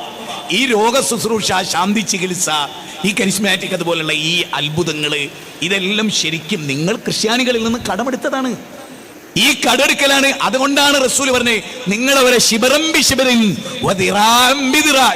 ചാണിന് ചാണായി മുഴത്തിന് മുഴമായി നിങ്ങൾ അവരെ പിൻപറ്റെന്ന് പറയുന്നത് അതുകൊണ്ടാണ്. നിങ്ങൾ ഇതിൽ നിന്ന് 3-ാമത്തെ ക്ലിപ്പ് ഒന്ന് കേട്ടു നോക്ക്, നിങ്ങൾക്ക് മനസ്സിലാവും. അത് ഒരു കുഞ്ഞിനെ ദൈവം നൽകിയ സാക്ഷ്യമായിട്ടാണ് ഇവർ വന്നിട്ടുള്ളത്. 2010 ഇവരുടെ വിവാഹം നടന്നത്. 2016 ആയപ്പോഴേക്കും 6 വർഷമായിട്ടും ഇവർക്ക് കുട്ടികളില്ലായിരുന്നു. കൗണ്ട് വളരെ കുറവായതുകൊണ്ട് കുഞ്ഞുങ്ങൾ ഉണ്ടാവാൻ വളരെ ബുദ്ധിമുട്ടാണ്. IVF-ലേക്ക് പോകുന്നതാണ് നല്ലത്. ആ ഡോക്ടേഴ്സ് ഇവരെ ഉപദേശിച്ചു. അങ്ങനെ ഇരിക്കുമ്പോൾ ഈ സഹോദരി ബ്ലെസ്സിംഗ് ടുഡേ TV പ്രോഗ്രാം കാണുന്ന ഒരു വ്യക്തിയാണ് ജനുവരി 9-ാം തീയതി ഇവിടെ ഇതുപോലെ ഒരു ബ്ലെസ്സിംഗ് ഫെസ്റ്റിവലിൽ വന്നു. അത് ഡാമിൻ്റെ അടുക്കൽ ഈ ഒരു വിഷയം പറഞ്ഞ് അവർ പ്രാർത്ഥിക്കുകയും ചെയ്തു. രണ്ടുപേരുടെയും തലയിൽ കൈവച്ച് പ്രാർത്ഥിച്ചു. ഇവരിങ്ങോട്ട് പോകുന്നു. പ്രാർത്ഥന കഴിഞ്ഞ് 1 ആഴ്ച കഴിഞ്ഞപ്പോഴേക്കും അശിക്ക് മനസ്സിലായി താൻ പ്രഗ്നൻ്റ് ആണ്, ക്യാരിയിങ് ആണ്. 1 വീക്ക്. യെസ്. വീണ്ടും പല ചെക്കപ്പുകൾ നടത്തി. 5-ാമത്തെ മാസം ഒരു സ്കാനിങ്ങിന് ശേഷമാണ് ശരിക്കും ആശ താൻ ക്യാരിയിങ് ആണെന്ന് വിശ്വസിച്ചത് തന്നെ. കർത്താവേ, ഒത്തിരി മാർഗങ്ങളൊന്നുമില്ല, ഒരു മടിയിലേക്ക് സുന്ദരിയായ ഒരു പെൺകുഞ്ഞിനെ കർത്താവ് വിട്ടുകൊടുത്തു. ഇതുണ്ടോ? മാത്രമല്ല, നിങ്ങൾ ആലോചിച്ച തലേ കയ്യച്ച് ഒരാഴ്ച കൊണ്ട് ഗർഭിണിയാണെന്ന് തിരിച്ചറിയാനുള്ള വല്ല കഴിവുണ്ടോ ആർക്കെങ്കിലും?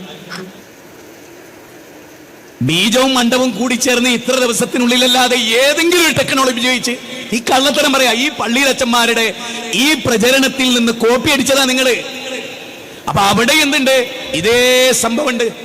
അപ്പൊ പിന്നെ അങ്ങോട്ടും പോകാന്നാണോ നിങ്ങൾ പറയുന്നത്? അവിടെയുണ്ട് അത്ഭുതം. ഈ അത്ഭുതങ്ങൾ വിറ്റ് കായുണ്ടാക്കുന്ന പരിപാടി. ഇതിനെപ്പറ്റി യേശുക്രിസ്തു പറയുന്ന ഒരു വാചകമുണ്ട്, ബൈബിളിലാണ്, മത്തായിയുടെ സുവിശേഷം 7-ാം.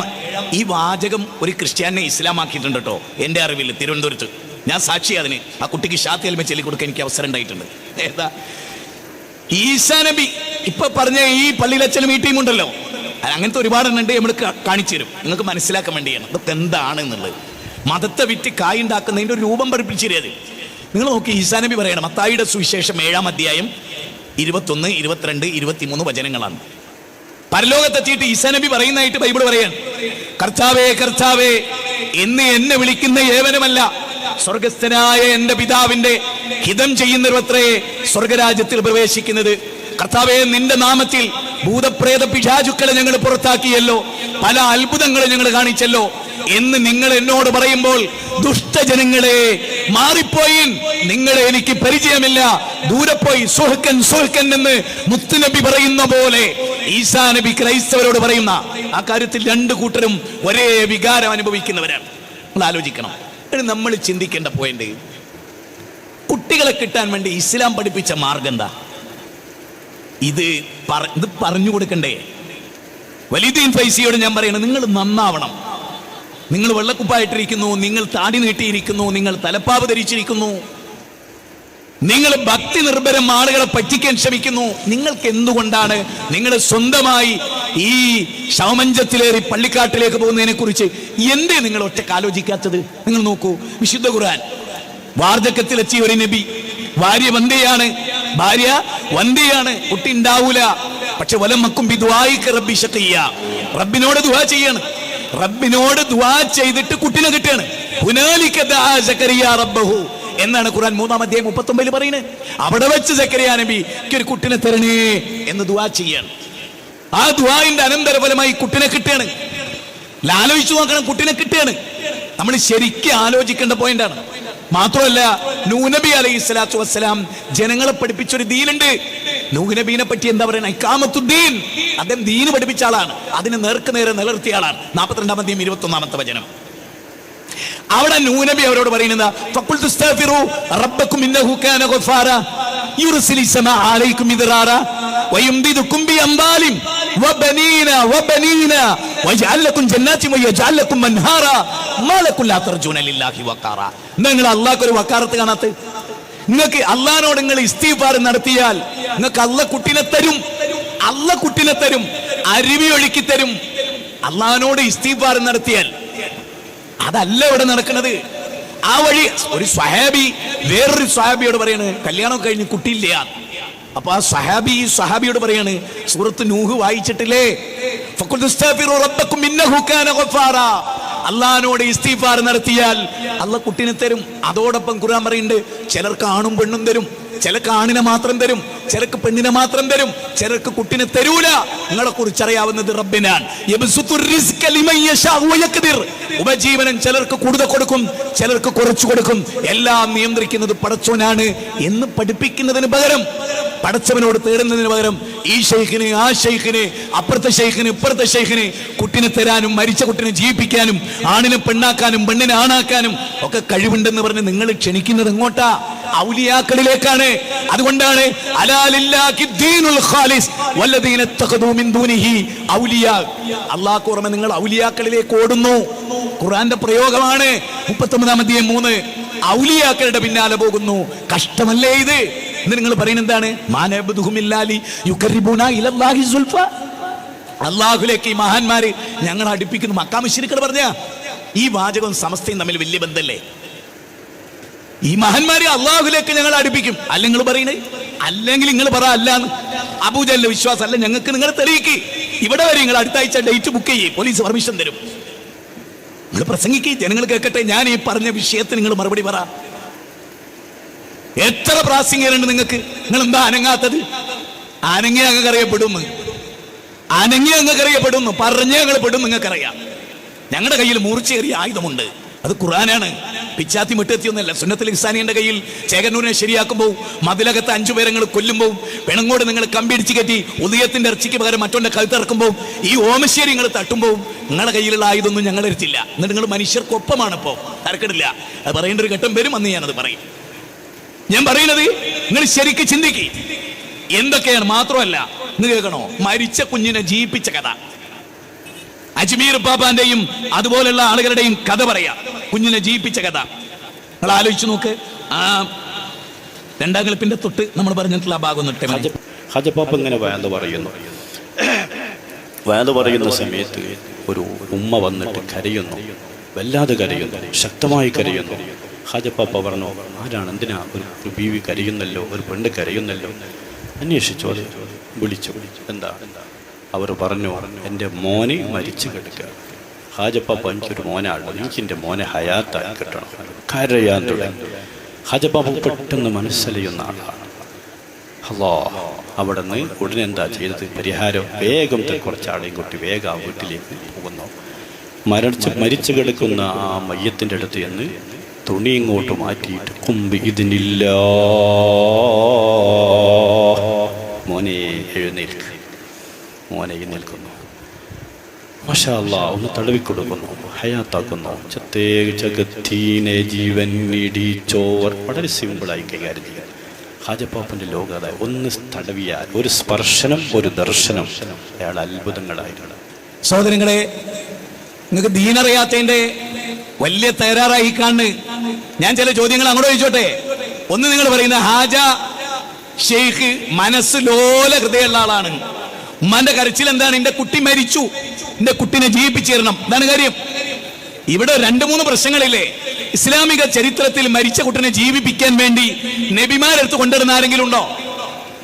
ഈസാ നബിയുടെ കഥ പറയുന്നിടത്ത് കുമ്പീതിനില്ല, അള്ളാന്റെ അനുമതിയോടെ. അത് മുഅ്ജിസത്താണ്, നമുക്ക് എല്ലാവർക്കും അറിയാവുന്ന കാര്യമാണ്. അതെന്താ സംഭവിക്കുന്നത് നമുക്കറിയാം. ഇവിടെ നിങ്ങൾ ആലോചിക്കേണ്ട ചില പോയിന്റ് ഞാൻ പറയാം. ഇവിടെ എന്താണ്? വലിയ കഴിവുടമയരായ അദ്ദേഹം എന്താ പറയുന്നത്? കുൻ എന്നാണ് അള്ളാഹുവിന്റെ വിശേഷണം. ഉണ്ടാകുക എന്ന് പറഞ്ഞാൽ ഉണ്ടാവും. അതാര വിശേഷണ? കുൻ ഫയകൂൻ. അതാരെ വിശേഷണ? റബ്ബിന്റെ വിശേഷണമാണ്. അതിൽ ആരെയാ പങ്കു ചേർക്കുന്നത്? ഖാജ മൊഹീദ്ദീനെ പങ്കു ചേർക്കുകയാണ്. ഇത് പറയുമ്പോൾ നമുക്ക് എന്താ പ്രശ്നം എന്നറിയാം, ഞാൻ പറഞ്ഞുതരാം.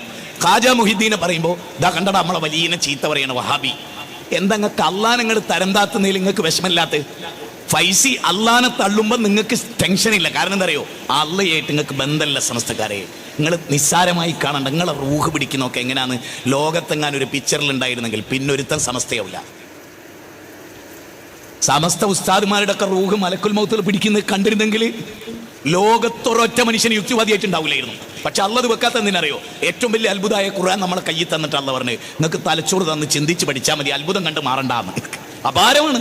ഞാൻ എപ്പോഴും വിചാരിക്കും മദീനയും മക്കയും കണ്ടാൽ ഞാൻ പറയുന്നത് ഇന്ത്യയിലെ മുഴുവൻ ഹിന്ദുക്കളും ചിലപ്പോൾ ഇസ്ലാമാവും. വെറുതെ നടക്കൊണ്ട് ഇട്ടേച്ചാൽ ഒറ്റ ദിവസം അത് അവിടുത്തെ വൃത്തി മാത്രം കണ്ട വിവരമുള്ള എല്ലാവരും ഇസ്ലാമാവും. ലോകത്തൊരിടത്തും അത്ര വൃത്തിയില്ല. എങ്ങനെ ലോകത്ത് അത്ര മനുഷ്യർക്ക് ആഷ്ടിക്കുകയും മൂത്രിക്കുകയും ചെയ്യുന്ന ഒരു സ്ഥലം ഈ 2 ഹറമിലെ ടോയ്ലറ്റ് പോലെ വേറല്ല. എന്തെങ്കിലും ഒരു മണം, ഒരു ദുർഗന്ധം അവിടെ നിന്നില്ല. അത് മാത്രം നോട്ട് ചെയ്താൽ ലക്ഷക്കണക്കിന് മനുഷ്യർക്ക് ഇസ്ലാം സ്വീകരിക്കുക.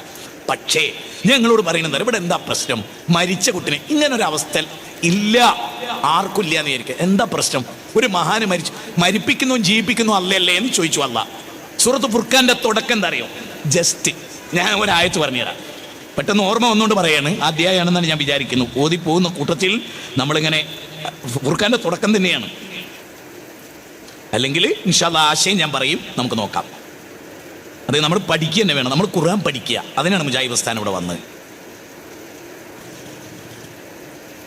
അല്ലദീ ലഹു മുൽക്കു സ്സമാവാതി വൽ അർദ് വലൻ യത്തഖിദ വലദൻ വലം യകുൽ ലഹു ശിർകുൻ ഫിൽ മുൽക്കി. അല്ലാഹു സുബ്ഹാനഹു വ തആല പറയാണ്.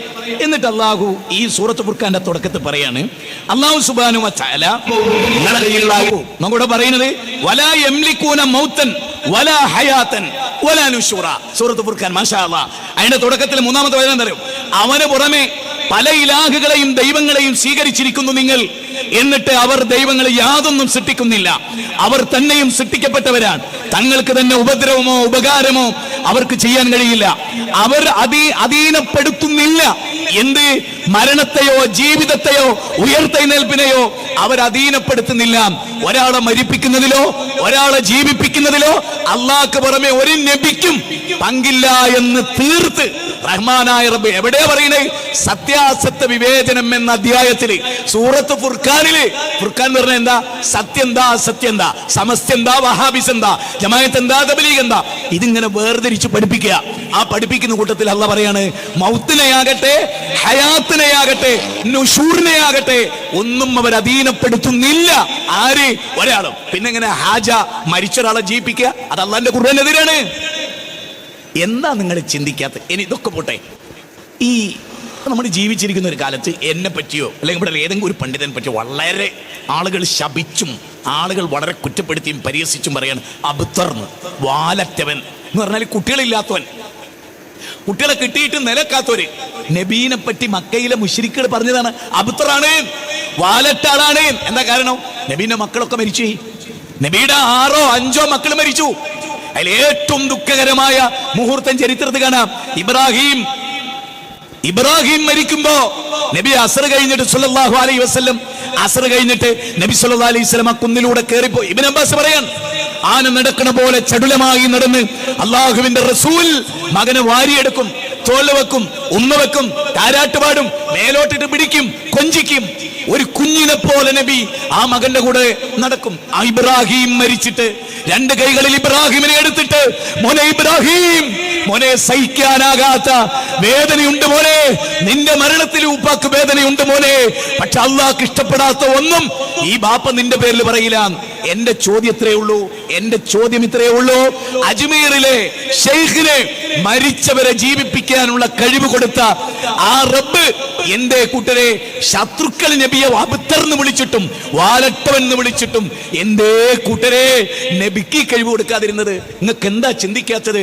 അള്ളാഹുവിന്റെ റസൂലിനേക്കാൾ വലുതോ അജ്മീറിലെ ഖാജ ആണോ? നിങ്ങൾ ചിന്തിക്ക്. നിങ്ങൾക്ക് എന്ത് പറ്റിപ്പോയി? വേണ്ടേ? ഞാൻ ഒന്നുകൂടെ പറഞ്ഞോട്ടെ, സക്കരിയ നബി നിങ്ങൾ അംഗീകരിക്കുമോ? അള്ളാഹിനോട് വാർദ്ധക്യത്തിൽ തേടിയിട്ട്, അങ്ങേയറ്റം തേടിയിട്ട് യഹിയ എന്ന് പറഞ്ഞൊരു മകനെ കൊടുത്ത് നിങ്ങൾക്ക് ആർക്കെങ്കിലും യഹ്യാ നബിയുടെ ചരിത്രത്തിന് ഫുൾ ഡീറ്റെയിൽ അറിയോ? പൂർവ്വവേദങ്ങളിലും ഇസ്ലാമിക ചരിത്രത്തിലും ഒരൊറ്റ തൗഹീദി പ്രഭാഷണം നടത്തിയ ആളാണ് യഹ്യാ അലൈഹിസ്സലാം. ഒരൊറ്റ തൗഹീദി പ്രഭാഷണം. യഹ്യാ നബിക്ക് സംഭവിച്ചത് എന്താറിയോ? തൗഹീദ് പ്രസംഗിച്ച് തീരുന്നതിന് മുമ്പ് വാള് വെച്ചിട്ട് കഴുത്തറുത്തിട്ട് കഴുത്തിങ്ങനെ അന്തരീക്ഷത്തിൽ കൂടെ വന്നിട്ട് മരുഭൂമിയിലേക്കാണ് വീണു. എന്റെ ചോദ്യത്തിലേ ഉള്ളൂ, വാർദ്ധക്യത്തിൽ അള്ളാഹിനോട് കെഞ്ചിയിട്ട് അങ്ങേയറ്റം പ്രാർത്ഥിച്ചിട്ട് ഒരു കുട്ടിനെ കിട്ടിയിട്ട് ആ കുട്ടി കൊല്ലപ്പെട്ടിട്ട് ഒരു നബിക്ക് ആ കുട്ടിനെ ജീവിപ്പിക്കാൻ കഴിഞ്ഞോ? കുൻ ഫയക്കുൻ പറയാൻ കഴിഞ്ഞോ? ചിന്തിക്ക് മനുഷ്യരെ, നിങ്ങൾ ചിന്തിക്കും. നിങ്ങളെ ഇതൊക്കെ പറഞ്ഞ് നിങ്ങൾ അജ്മീറിലെത്തിക്കണം, നിങ്ങൾ ഈ സ്വലാത്തിലെത്തിക്കണം. നിങ്ങളുടെ പോക്കറ്റ് ഞാൻ കഴിഞ്ഞ പ്രസംഗത്തിൽ ചെമ്പൽ കൊള്ളക്കാർ നിങ്ങളെ വിളിച്ചില്ലേ? ഞാൻ ഇന്നും ആ പോയിന്റ് വിളിക്കുന്ന ആളാ. നിങ്ങൾ ചെമ്പൽ കൊള്ളക്കാരെയും വെല്ലുന്ന, വീരപ്പനെ വെല്ലുന്ന കൊള്ളക്കാരാണ് നിങ്ങൾ. പക്ഷെ നിങ്ങൾ വെള്ളക്കുപ്പായിട്ടിരിക്കുന്നു, താടി വെച്ചിരിക്കുന്നു, തലപ്പാവ് ധരിച്ചിരിക്കുന്നു, പാവപ്പെട്ടവരുടെ മുമ്പിൽ നിങ്ങൾ അഭിനയിക്കുന്നു. നിങ്ങൾ അതേ പറഞ്ഞാലും ഞാൻ നിങ്ങളെപ്പോലത്തെ ഒരാളാണ്. അല്ല ഉസ്താദേ, ഫൈസി നിങ്ങളതല്ല, വലിയുദ്ദീൻ ഫൈസി അതല്ല. പാവപ്പെട്ടവരെ വഞ്ചിക്കുന്ന വഞ്ചകനാണ് നിങ്ങൾ. പാവപ്പെട്ടവരതല്ല, ആ വഞ്ചനയിൽ പെട്ടവരാണവർ. അവരാരെയും വഞ്ചനപ്പെടുത്തിയിട്ടില്ല, നിങ്ങൾ അവരെ വഞ്ചിക്കുന്നു. നിങ്ങൾക്ക് ദുനിയാവാട് മറന്ന, ഞാൻ എപ്പോഴും വിചാരിക്കുക, അബ്ബാസ് ബിൻ അബ്ദുൽ മുത്തലിബ് എന്ന നബിയുടെ പിതൃവ്യൻ, ഒരു അത്ഭുതം സൃഷ്ടിച്ച മനുഷ്യനാ അദ്ദേഹം. സദസ്സിൽ എണീറ്റ് നിന്നിട്ട് നബീനോട് ഒരു ചോദ്യം ചോദിച്ചു, സല്ലല്ലാഹു അലൈഹി വസല്ലം, നബിയെ പലിശ വാങ്ങാൻ പാടില്ല എന്നല്ല പറഞ്ഞു. കോടിക്കണക്കിന് പലിശ കിട്ടാണ്ട് നബിയെ, എനിക്ക് എത്ര ദീനാറ് കിട്ടാനുണ്ട്, എത്ര ദീർഘം കിട്ടാനുണ്ട് എനിക്ക് നബിയെ, അത് വാങ്ങിക്കൂടെ എന്ന് ചോദിച്ചു. റസൂൽ പറഞ്ഞു, പറ്റില്ല സല്ലല്ലാഹു അലൈഹി വസല്ലം, എന്റെ മുതൽ വാങ്ങിക്കൂടെ? മുതൽ വാങ്ങാം. എന്നിട്ട് ആ ലക്ഷക്കണക്കിന് പലിശ ആഖിർ ഓർത്തിട്ട് വിട്ടുകൊടുത്ത ആളാണ് ആര്? Abbas bin Abdul Muthalib. ഞാൻ ഉസ്താദെ, ഈ കിട്ടുന്ന ലക്ഷം ഉണ്ടല്ലോ, 40 ലക്ഷം 45 ലക്ഷം എന്നൊക്കെ പറഞ്ഞ് കിട്ടണ ഈ സാധനം, ഉസ്താദെ അത് ദുനിയാവിൽ മാത്രമേ ആനന്ദം നൽകൂ. ഒരു ദീനാർ ഉപകാരപ്പെടാത്ത ഒരു ലോകത്തേക്കാണ് നമ്മൾ പോണത്. ഒരു കീശയുമില്ലാത്ത 3 കഷ്ടം മല്ല് തുണി പതിഞ്ഞിട്ട ഉസ്താദ് നിങ്ങൾ പോണത്. ഉസ്താദെ, നിങ്ങൾ ഇത് ഒറ്റക്കിരുന്ന് ഒന്ന് കേൾക്ക്, എന്നിട്ട് നിങ്ങൾ ജനങ്ങളോട് പ്രഖ്യാപിക്കുക അടുത്ത വർഷം ഉണ്ടാവില്ല എങ്കിൽ നിങ്ങൾക്ക് പടച്ചോൻ വലിയ കരുണ തരും. ഇതൊന്നും വേണ്ട ഉസ്താദെ ജീവിക്കാൻ. എന്തിനാ ഉസ്താദ് ഇവിടെ രാവിലെ പോയിട്ട് രാത്രി വരെ പാറക്കല്ലിനോട് മല്ലിട്ട് പ്രവർത്തിക്കുന്ന, പാറക്കുറി പണിയെടുക്കണ, ചെങ്കല്ല് വെട്ടണ, മീൻ പിടിക്കണ, മാവിന്റെ കൊമ്പത്ത് കയറി മരം മുറിക്കണ എത്ര മനുഷ്യന്മാർ ഇവിടെ അന്തസ്സായിട്ട് കയ്യിലെ തയമ്പായിട്ട് ജീവിക്കുന്നുണ്ട് ഉസ്താദെ? ഞാൻ ആലോചിക്കണം. നോക്കൂ നിങ്ങൾ, ഏതെങ്കിലും, എനിക്ക് അത്ഭുതം തോന്നി മറ്റൊരു കാര്യം പറഞ്ഞോട്ടെ. പിഞ്ചു പൈതങ്ങൾ കൊല്ലപ്പെട്ട്, നബിയുടെ സ്വഹാബത്തിന്റെ കുട്ടികൾ വരെ കൊല്ലപ്പെട്ടിട്ട് ആ കുട്ടികളെ നബി ജീവിപ്പിച്ചോ? കുട്ടികൾ ഓർത്ത് കരഞ്ഞ സ്വഹാബിമാരുടെ വീട്ടിൽ ഇപ്പൊ ജഅഫർ ബിൻ അബി താലിബ് കൊല്ലപ്പെട്ടു. നബി വീട്ടിൽ ചെന്ന് അനാഥ മക്കളുടെ ശിരസ് തടവി. എന്നിട്ട് ഭാര്യനോട് പറയണതറിയോ? കൊല്ലപ്പെട്ട ഭർത്താവിനേക്കാൾ ഉന്നതനായ ഒരാളെ കിട്ടും, കുട്ടിനെയും കിട്ടും. ഉമ്മു സുലൈം റളിയല്ലാഹു തആല അൻഹ മകൻ മരിച്ചിട്ട് മകന്റെ ബോഡി മൂടി വെച്ചു. സ്വഹാബിയാണ്, സ്വർഗം കിട്ടുന്ന ഉറപ്പുള്ള സ്വഹാബിയാണ്. അബ്ദുല്ലാഹ് ഇബ്നു സുബൈറിന്റെ, നിങ്ങൾ ചിന്തിക്കത്തൊല്ല, അബൂ തലത്തിൽ അൻസാരിയുടെ. എന്നിട്ട് ഈ പിന്നെ മകനെ മൂടി വെച്ചിട്ട് ഭർത്താവുമായിട്ട് ശാരീരിക ബന്ധത്തിൽ ഏർപ്പെടുകയാണ് ഈ സ്വഹാബ വനിത. ഇതെല്ലാം കഴിഞ്ഞിട്ട് ഭർത്താവിനോട് ഇരിക്കണം, ഒരു അയൽവാസി നമുക്കൊരു സാധനം തന്നു, അത് തിരിച്ചു വെച്ച് നമ്മൾ കൊടുക്കണ്ടേ? അതെ, അള്ളാഹു തന്ന മകനെ അള്ളാഹ് തിരിച്ചെടുത്തു. അപ്പോൾ ഭർത്താവിന് ദേഷ്യം പിടിച്ചു. ഭർത്താവ് റസൂൽ സല്ലല്ലാഹു അലൈഹി വസല്ലമയുടെ അടുത്ത് വന്നു. അങ്ങനെ റസൂൽ പറയാണ്, ഇൻഷാ അല്ലാഹ് ഇന്ന് നിന്റെ അള്ളാഹ് അറിയിച്ചു കൊടുക്കുകയാണ് റസൂലിനെ, ഇന്ന് ഇതിനേക്കാൾ ബെറ്ററായ, ഇപ്പം മരിച്ചില്ലേ, അതിനേക്കാൾ ബെറ്ററായ കുട്ടികൾ അള്ളാഹ് തരും. 9 കുട്ടികളാണ് പിന്നീട് അതിലുണ്ടായത്. 9 കുട്ടികൾ. എന്നാ റസൂൽ പറയണ്ടേ, കൊണ്ടുവാ, ഞാൻ കുൻ ഫയക്കുൻ പറയാ, ആ കുട്ടി ഇങ്ങോട്ട് ജീവിച്ചു വരുമെന്ന് ചിന്തിക്കും. മനുഷ്യരെ എങ്ങളെ പഠിച്ച് ഇസ്ലാം ഏതാ? ഞാൻ എപ്പോഴും പറയുന്ന ഒരു കാര്യമാണ്, സമസ്തയുടെ മതം എന്ന് പറഞ്ഞാൽ അതൊരു പുതിയ സാധനമാണ്. അതുകൊണ്ടാണ് 19 കൊല്ലം മുമ്പ് കാസർഗോഡ് ഈ ഉള്ളവൻ ചെയ്ത പ്രസംഗത്തിന്റെ പേരെന്താണ്? കാന്തപുരത്തിന്റെ മതം. സമസ്ത വേറൊരു മതമാണ്. അത് നിങ്ങൾ ഏത് ഉസ്താദിന്റെ പേര് പറയും, നിങ്ങൾ ഉസ്താദിനെ എത്ര സാത്വികനാക്കിയാലും, നിങ്ങൾ പല ഉസ്താദുമാരെ പറ്റി പറയുക, നാട്ടിൽ നമ്മളെ മുജാഹിദുകളെ കൂടെ ജീവിച്ചു ആയിക്കോട്ടെ, ശിർക്കുണ്ടായിരുന്നോ? ഉണ്ടായിരുന്നേ. ആ ശിർക്കുണ്ടെങ്കിൽ നിങ്ങൾ മഹാൻ എന്ന് പറയുന്നതിൽ ഒരർത്ഥമില്ല. അള്ളാഹിന്റെ മുമ്പിൽ അത്രയും നിസ്സാരനാ. എത്ര ഭക്തി വേറെ കാര്യത്തിൽ 5 നേരം കൃത്യമായിട്ട് നിസ്കരിച്ചാലും ശിർക്കുണ്ടെ രക്ഷപ്പെടുമോ മനുഷ്യരെ? നിങ്ങൾ എന്താ മനസ്സിലാക്കാത്ത? ഒരാളുടെ മഹത്വത്തിന്റെ മാനദണ്ഡം എന്താ? തൗഹീദാണ്. അതില്ലെങ്കിൽ മനുഷ്യ എന്താ? ഞാൻ കഴിഞ്ഞ ദിവസം ഒരു സ്ഥലത്ത് പോയി ചോദിച്ചു, എന്താ നിങ്ങൾക്ക് പടച്ചോനെ മതിയായി പെടാത്ത? പടച്ചോൻ മതിയെന്ന് എന്താ നിങ്ങൾക്ക് തോന്നാത്തത്? അലൈഹിസ്സല്ലാഹു ബികാഫിൻ ഹംദ, അല്ല പോരെ എന്ന് അല്ല ചോദിച്ചിട്ട് നിങ്ങൾ പറയാ പോരാ, ഞങ്ങൾക്ക് ഇന്നെന്ന വലിയകളും കൂടി വേണം. അപ്പൊ നിങ്ങളുടെ മതം ഏതാ? ഖുർആന്റെ 39 അധ്യായം 36 ചോദിക്കുന്നത് അല്ല പോരെ, നിങ്ങൾ പറയുന്നു പോരാ, അല്ല അല്ലെങ്കിലും വേണ്ടിയില്ല, ഞങ്ങൾക്ക് ഇവരൊക്കെ വേണം. ഇതാണോ നിങ്ങൾ ജനങ്ങളോട് പറയുന്ന ദീൻ? ചിന്തിക്കും. ഞാൻ ദീർഘിങ്ങനെ വിശദീകരിക്കുകയാണെങ്കിൽ എമ്പാടും ഒരു ക്ലിപ്പ് എന്നെ നേരമെടുക്കണവരെ വേണേൽ വിശദീകരിക്കാം. ഏതെല്ലാം ആംഗിളിൽ നോക്കിയാലും നമുക്കത് പറയാൻ പറ്റും. അടുത്തത് 6ാമത്തെ ക്ലിപ്പ്. ഇന്ന് നിങ്ങളത് കേട്ടോളൂ കേട്ടോ. 6ാമത്തെ ക്ലിപ്പ് നോക്കിയാണെങ്കിൽ നിങ്ങൾ 14ാമത്തെ വയസ്സിൽ നമ്മുടെ പ്രിയപ്പെട്ട ഹാജ യത്തീമായി പിന്നീട് ആ ഹാജിയുടെ താങ്ങും തണലും ഉപ്പ കൊടുത്ത കുറച്ച് സ്വത്തുക്കൾ ഉണ്ടായിരുന്നു, കുറച്ച് മുന്തിരിത്തോട്ടങ്ങൾ, ഒരാസുങ്കല്ല്, കുറച്ച് നാണയവും. ഇതിങ്ങനായിട്ട് ജീവിക്കുന്ന സമയത്തിലല്ലയോ ഹന്ദൂസിക്കാരനായ അഷേഖ് സയ്യിദ് ഇബ്രാഹിം എന്ന് പറയുന്നൊരു മഹാൻ അദ്ദേഹം ഹാജയെ കാണുന്നത്, ഹാജയുടെ തോട്ടത്തിലേക്ക് വന്നത്. ഹാജ റളിയല്ലാഹു അൻഹു അവർക്ക് മുന്തിരികളും പാനീയങ്ങളും കൊടുത്തത്. ഇത് കൊടുത്ത് നല്ല സൽക്കരിച്ചു. ഹന്ദൂസിയക്കാരനായ ഷെയ്ഖ് ഇബ്രാഹിം എന്നവർ അവരുടെ സഞ്ചിയിലുണ്ടായിരുന്ന ഒരു ഉണക്ക റൊട്ടിയെടുത്ത് തൻ്റെ വായുകൊണ്ടത് ചവച്ച് 14-കാരനായ ഹാജയുടെ വായിലേക്ക് വെച്ചു കൊടുത്തു. ആനായ ഹാജയുടെ വയറ്റിലേക്ക് എത്തലോടുകൂടെ അവരുടെ ജീവിതത്തിൽ ഒരുപാട് മാറ്റങ്ങൾ സംഭവിച്ചു. അതിനു മുമ്പേ ഖുർആൻ മനഃപ്പാഠമാക്കിയ ഹാജ പലയിടങ്ങളിലായി ദർസ് പഠനം നടത്തി, ഭയങ്കര ആലിമായി. അതിനുശേഷമാണ് ഹാജ ഹബീബ നബി തങ്ങളുടെ സ്വപ്നത്തിലൂടെ ഹാജയോട് മദീന ഒന്ന് വരണം എന്ന് ഹാജയോട് അറിയിച്ചതിൻ്റെ പേരിലാണ് ഹാജ മക്കയിലേക്ക് പുറപ്പെടുന്നത്. അവിടുന്ന് പിന്നീട് മദീനയിലേക്ക് റസൂലുള്ളാഹി തങ്ങളുടെ അരികിൽ ചെന്നു. അവിടെ ധാരാളം സമയം ചെലവഴിച്ചു, ദിവസങ്ങൾ ചെലവഴിച്ചു. മദീനത്ത് നിന്നൊരു വിളിയാളം കേട്ടു, സുൽത്താനുൽ ഹിന്ദ് എന്ന്. ഇന്ത്യയുടെ സുൽത്താനാണ് തങ്ങൾ, തങ്ങൾ ഇന്ത്യയിലേക്ക് പോകണം.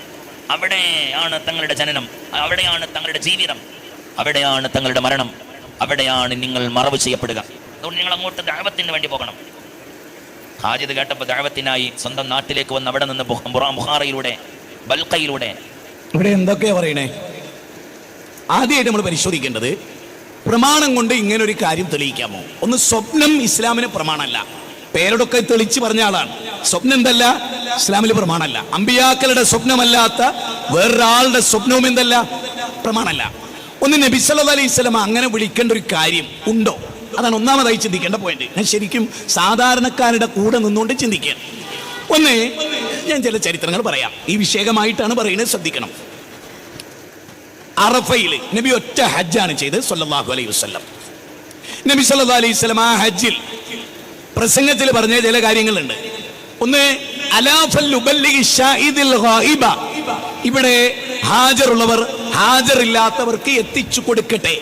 ഹാജറുള്ളവർ ഹാജറില്ലാത്തവർക്ക് എത്തിച്ചു കൊടുക്കട്ടെ. എന്ത് ദഅവത്ത്? അല്ലാഹുവിന്റെ ദീൻ. അദ്ദഅവതു ഇലല്ലാഹ് കുൽ ഹാദിഹി സബീലി അദൂ ഇലല്ലാഹ് അലാ ബസീറത്തിൻ അന വമനിത്തബഅനി, ഞാനും എന്നെ പിൻപറ്റിയവരും നിങ്ങൾ അല്ലാഹുവിലേക്ക് ക്ഷണിക്കുന്നു. 1.25 ലക്ഷത്തോളം വരുന്ന സ്വഹാബത്ത് അറഫയില്, ആ അറഫയിൽ നിന്നുകൊണ്ട് മുത്തുനബി പറയാണെന്ത്? അലാ ഫല്ലുബല്ലിഗി ഷാഹിദിൽ ഗായിബ, ഇത് ഹാജറുള്ളവർ ഹാജറില്ലാത്തവർക്ക് എത്തിച്ചു കൊടുക്കട്ടെ. മാത്രമല്ല കേട്ടോ, അല്ലാഹു മിശ്ഹദ്, അല്ലാഹ് നീ സാക്ഷി, ഞാൻ നിങ്ങൾക്ക് എത്തിച്ചു തന്നില്ലയോ? ബലാ യാ റസൂലല്ലാഹ്, ബലാ യാ റസൂലല്ലാഹ്, ബലാ യാ റസൂലല്ലാഹ്. ആകാശത്തേക്ക് കൈ ഉയർത്തി ഹബീബുനാ ഷഫീഉനാ റസൂലുള്ളാഹ് പറഞ്ഞു, അല്ലാഹ് നീ സാക്ഷി, അല്ലാഹു മിശ്ഹദ്, അല്ലാഹു മിശ്ഹദ്, അല്ലാഹു മിശ്ഹദ്. പടച്ചോനെ നീ സാക്ഷി. വിവരമുള്ളവരെ എന്ത് മനസ്സിലായി? നബിയുടെ വഫാത്തോടുകൂടി നബിയെ ഏൽപ്പിച്ച ദൗത്യം പൂർത്തിയായി. ഇനി ഈ ദൗത്യം ആർക്കാ? ജീവിച്ചിരിക്കുന്ന സ്വഹാബികൾക്കാണ്. ഓർക്കണം, നിങ്ങൾ ഓർക്കണം, ജീവിച്ചിരിക്കുന്ന സ്വഹാബികൾക്കാണ്. ആ സ്വഹാബിമാരെ എന്നിട്ട് Arnold Toynbee, Matthew Arnold, the preaching of Islam, വിഖ്യാതമായ ഗ്രന്ഥാണ് ദ പ്രീച്ചിങ് ഓഫ് ഇസ്ലാം, ഇസ്ലാമിന്റെ പ്രചാരവും ഇസ്ലാമിന്റെ പ്രബോധനവും എന്ന പുസ്തകം. ആ പുസ്തകത്തിൽ വിഖ്യാതനായ യൂറോപ്യൻ എഴുത്തുകാരൻ പറയാണ്, ഈ അറഫയുടെ ചുറ്റിലും നിൽക്കുന്ന സ്വഹാബത്ത് നബി സല്ലല്ലാഹു അലൈഹി വസല്ലമയുടെ ഈ വാചകം കേട്ടു. ഇത് ഇവിടെ ഹാജറുള്ള നിങ്ങൾ ഹാജറില്ലാത്ത ലോകത്തിന്റെ അഷ്ടദിക്കുകളിൽ ഇസ്ലാം എത്തിച്ചു കൊടുക്കണം എന്ന്. അങ്ങനെ ഇദ്ദേഹം ഈ പ്രീച്ചിങ് ഓഫ് ഇസ്ലാം പറയാണ്, ഒട്ടകപ്പുറത്തിരുന്നവർ, അതുപോലെ കുതിരപ്പുറത്തിരുന്നവർ, ഭാഷ അറിയാത്തവർ, ദ്വിഭാഷികളില്ലാതെ, പാതയമില്ലാതെ അവിടെ നിന്നുകൊണ്ട് തന്നെ അവർ ലോകത്തിന്റെ പല ഭാഗത്തേക്കും പോയി. എന്നിട്ട് അതിലൊരു പോയിന്റ് പറയാണ്, മക്കത്ത് ഒരു റക്അത്ത് നിസ്കരിച്ച 1 ലക്ഷം കൂലി കിട്ടുന്ന മക്ക വിട്ട്, മദീന വിട്ട് ലോകത്തിന്റെ പല ഭാഗത്തേക്കും പ്രഗത്ഭരായ സ്വഹാബിമാര് പോയി. ഇനി ഞാൻ പറയുന്നത് നിങ്ങൾ ശ്രദ്ധിച്ചോ, വളരെ പ്രഗത്ഭരായ പല സ്വഹാബിമാരുടെയും ഖബർ മക്കയിലും ഇല്ല, മദീനയിലും ഇല്ല. അന്ന് ജീവിച്ച ലോകത്തിന്റെ എല്ലാ ഭാഗത്തും അവർ പോയി. മാലിക് ബിൻ ദീനാർ ഇങ്ങോട്ട് വന്ന്, ഞാൻ പറയുന്നത് നിങ്ങൾ ശരിക്കും ശ്രദ്ധിക്കൂ, ഈ ആളുകളുടെയൊക്കെ പ്രധാനപ്പെട്ട ഘടകം എന്തായിരുന്നു? ദഅവത്തായിരുന്നു. നേരെ മറിച്ച് റസൂലുള്ളാഹി സ്വല്ലല്ലാഹു അലൈഹി വസല്ലം വഫാത്തായിട്ട് അബൂബക്കർ സിദ്ദീഖിനെയോ ലോകത്തിന്റെ ഏതെങ്കിലും ഒരു ഭാഗത്തുള്ള വലിയനെയോ നബി വിളിച്ചു വരുത്തിയ ഒരു ചരിത്രം രേഖപ്പെടുത്തപ്പെട്ടിട്ടുണ്ടോ? ഇത് ഈ നിങ്ങള് നബി സ്വപ്നം കണ്ടു എന്നും മദീനത്തേക്ക് മക്കത്തെത്തിയെന്നും മക്കത്തെത്തിയിട്ട് നബി ഒരിക്കൽ വിളിച്ചു എന്നും നബിയുടെ അടുത്ത് ചെന്ന് കുറേ ദിവസം അവിടെ താമസിച്ചു എന്നും നിങ്ങൾ ദേവത്തെടുത്താൻ പോകണമെന്നും അങ്ങനെ ലക്ഷക്കണക്കിന് ആളുകൾ ഇസ്ലാമിലേക്ക് വന്നു എന്നും അവിടെ തന്നെ മരിച്ചു എന്നും ഒക്കെ നബി പറഞ്ഞു. എന്ത് തെളിവ്? എന്തിന്റെ പേരിൽ? വിശ്വാസികളെ, നമ്മുടെ ബാധ്യതയല്ലേ ദേവത്ത്? അതിനെ നബി വിളിക്കാൻ കാത്തു കണ്ട. കാരണം റസൂൽ പറയണത് ഞാൻ എത്തിച്ചു തന്നു, എന്റെ ദൗത്യം അവിടെ അവസാനിച്ചു. ഇനി നേരെ മറിച്ച് സമസ്തയുടെ ഈ പറഞ്ഞ ഇപ്പൊ ഇവിടെ പ്രസംഗിച്ചാൽ ഇവിടെ ഇതിന് നേതൃത്വം നൽകുന്ന പൈസ ഈ പറഞ്ഞിരിക്കുന്ന പോട്ടർബേരൻ, ഞാൻ അദ്ദേഹത്തോട് ചോദിച്ചു, എന്ത് വിവരമാണ് നിങ്ങൾക്ക് ദീനിലുള്ളത്? എന്ത് വിവരമാണ് നിങ്ങൾക്ക് ദീനിലുള്ളത്? അള്ളാഹുവിന്റെ റസൂല് ഖബറിൽ നിന്നുകൊണ്ട് ആരെയാണ് ദായിയായി നിശ്ചയിക്കുക? ഞാൻ പറയുന്ന പോയിന്റ് ശ്രദ്ധിക്ക്.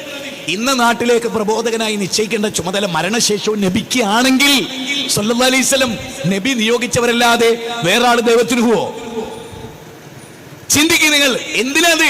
അത് ഈ മഹാന്റെ മാത്രം പഠിപ്പിക്കുക, എന്നിട്ട് ഖബറിന്റെ അടുത്തേക്ക് ആളുകളെ ക്ഷണിക്കുക, എന്നിട്ട് ആളുകളെ ചൂഷണം ചെയ്യുക, എന്നിട്ട് അവിടെ വിജയിപ്പിക്കുക.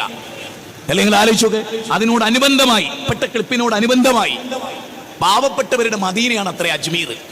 പാവപ്പെട്ടവരുടെ മദീനയാണ് അജ്മീർ എന്നാ പറയുന്നത്. മോനെ ആ ക്ലിപ്പ് വന്നിട്ടെ. अजमेर तेरा ख्वाजा मस्तों का मदीना है ഖാജ അങ്ങയുടെ അജ്മീർ പാവങ്ങളുടെ മദീനയാണ്. പാവങ്ങളുടെ മദീനയാണ്. മദീനയിലെത്താൻ കഴിയാത്തവർക്ക് കടന്നു ചെല്ലാനുള്ള ആശാ കേന്ദ്രമാണ് അജ്മീർ. ഈ ഇന്ത്യയിൽ ഏതു ഭരണാധികാരികൾ വന്നാലും, ഏത് രാജാക്കന്മാർ മാറി മറിഞ്ഞു കടന്നു വന്നാലും അവരെല്ലാം അജ്മീറിലെ അടിമകൾ മാത്രമാണ്. എങ്ങനെയുണ്ട്? മദീനത്ത് പോകാൻ കഴിയാത്ത, നമുക്കറിയാലോ, ലക്ഷക്കണക്കിന് മനുഷ്യർക്ക് മക്കയും മദീനയും കാണാനുള്ള സൗഭാഗ്യം ഉണ്ടായിട്ടില്ല. അപ്പൊ മദീനത്ത് പോകുക എന്ന് പറഞ്ഞിട്ട് എങ്ങോട്ട് പോകാം? ഒരു പാവപ്പെട്ട ഒരാള് നമ്മുടെ വാഴക്കാടുള്ള EK സുന്നിയായ ഒരു പാവപ്പെട്ട ബഷീർ പറയാണ്, ഞാൻ മദീനത്ത് പോവുകയാണ്. സ്വാഭാവികമായിട്ട് നമ്മളെന്താ വിചാരിക്കുക? Saudi Arabia. അപ്പം പറയണ അല്ലല്ല, അജ്മീറില്. അജ്മീർ എന്നാടോ മദീനയായത്? ഫൈസി പറഞ്ഞ കേട്ടില്ലേ? പാവപ്പെട്ടവர்களെ ഇതൊക്കെ ഇവരുടെ കൂട്ടത്തിലെ ഓരോ ഉസ്താദുമാരും പറയുന്ന എന്തറിയോ? ഇതിൽ എനിക്ക് സങ്കടം തോന്നിയൊരു കാര്യം പറയാം. നിങ്ങൾക്ക് മദീനയെ കുറിച്ചുള്ള അഭിപ്രായം എന്താ? പരിശുദ്ധ ഹറം ഉൾക്കൊള്ളുന്ന മദീനയിൽ കഞ്ചാവ് വിൽക്കുന്നുണ്ടോ? അജ്മീറിന്റെ ഉള്ളിൽ കഞ്ചാവ് വിറ്റിട്ട് പിടിച്ച റിപ്പോർട്ട് എത്രയാള്? അജ്മീറിനുള്ളിൽ കൊലപാതകം നടക്കുന്നു, അജ്മീറിനുള്ളിൽ വ്യഭിചാരം നടക്കുന്നു. സുഹൃത്തുക്കളെ, ഇത് വെറുതെ പറയുന്നതല്ല. അല്ലാഹ് ഹറാമാക്കിയ മുഴുവനും ഒന്നിച്ച് കിട്ടുന്ന കള്ളുഷാപ്പിൽ വേശ്യാലത്തിലല്ല, ദർഗയിലാണ് എന്ന് പറഞ്ഞാൽ തെറ്റില്ല. ഇത് ഞാൻ പറഞ്ഞല്ല കേട്ടോ, ഇത് ഞാൻ പറഞ്ഞല്ല. അബ്ദുസ്സമദ് സമദാനി മദീനയിലേക്കുള്ള പാത ഒരു 20 കൊല്ലങ്ങൾക്ക് മുമ്പ് അദ്ദേഹം ചെയ്ത പ്രസംഗം ഇന്നും സോഷ്യൽ മീഡിയയിൽ ക്ലിപ്പുണ്ട്. എല്ലാ ഹറാമും ഒന്നിച്ച് കിട്ടുന്ന സ്ഥലമാണ് ദർഗ എന്ന് സമദാനി പറഞ്ഞതാണ്. സമദാനി മുജാഹിദല്ല. മാത്രമല്ല, ഇത് പറയുന്ന എന്നോട് ഉപരിക്ക് വലിയ വിഷമവുക. പക്ഷെ അദ്ദേഹം പറയുന്നുണ്ട് എല്ലാ ഹറാമും. നിങ്ങൾ നോക്കേ, അജ്മീറിൽ നിങ്ങൾ പത്രത്തിലെടുത്തോ, നിങ്ങൾ അവിടെ നടന്ന കുറ്റകൃത്യങ്ങൾ പഠിച്ചോ. ആ കുറ്റകൃത്യങ്ങളിൽ കഞ്ചാവുണ്ട്, മദ്യമുണ്ട്, വ്യഭിചാരമുണ്ട്, സ്വർഗരതി, എല്ലാം അള്ളാഹ് വിലക്കിയ ഹറാമും ഒന്നിച്ച് നടക്കുന്ന അജ്മീറിനെ പറ്റി എന്താ പറയുന്നത്? മദീനയാണ്. നോക്കൂ നിങ്ങൾ. അപ്പൊ അള്ളാഹിന്റെ റസൂലിന്റെ മദീനയെ ഏതിനോടാ തുലനം ചെയ്യുന്നത്? ചിന്തിക്ക്, നല്ലോണം ആലോചിക്ക്. പടച്ചോനോർത്തിട്ട് പശ്ചാത്തപിച്ച് തിരിഞ്ഞു മടങ്ങി അള്ളാഹുവിനോട് പൊറുക്കല്ലത്തേട്. ആ മുത്തുനബി തീർത്ത, ഒരു തുള്ളി മദ്യപാനമില്ലാത്ത, മയക്കുമരുന്നില്ലാത്ത ആ മദീന ഉൾക്കൊള്ളുന്ന മദീനയുടെ പരിശുദ്ധതയോട് ഈ അജ്മീറിനെ തുലനം ചെയ്ത നിങ്ങൾക്ക് എങ്ങനെ പ്രിയപ്പെട്ടവരെ ഈമാൻ ഉണ്ടാവും? നിങ്ങൾ ചിന്തിക്കും. പടച്ചോ നിങ്ങളെ കാക്കട്ടെ. ഞാൻ ഈ ജനങ്ങളോട് ഓൺലൈനിലൊക്കെ അത് കേൾക്കുന്ന പല സ്ഥലത്തും, രാമനാട്ടുരയിൽ നിന്ന്, അവിടുന്ന് ഇവിടുന്ന്, മഞ്ചേരിയിൽ നിന്ന്, അപ്പുറത്തുനിന്ന്, കാഞ്ഞങ്ങാട് ഒക്കെ വരുന്ന ആളുകളുണ്ട് അവിടെ.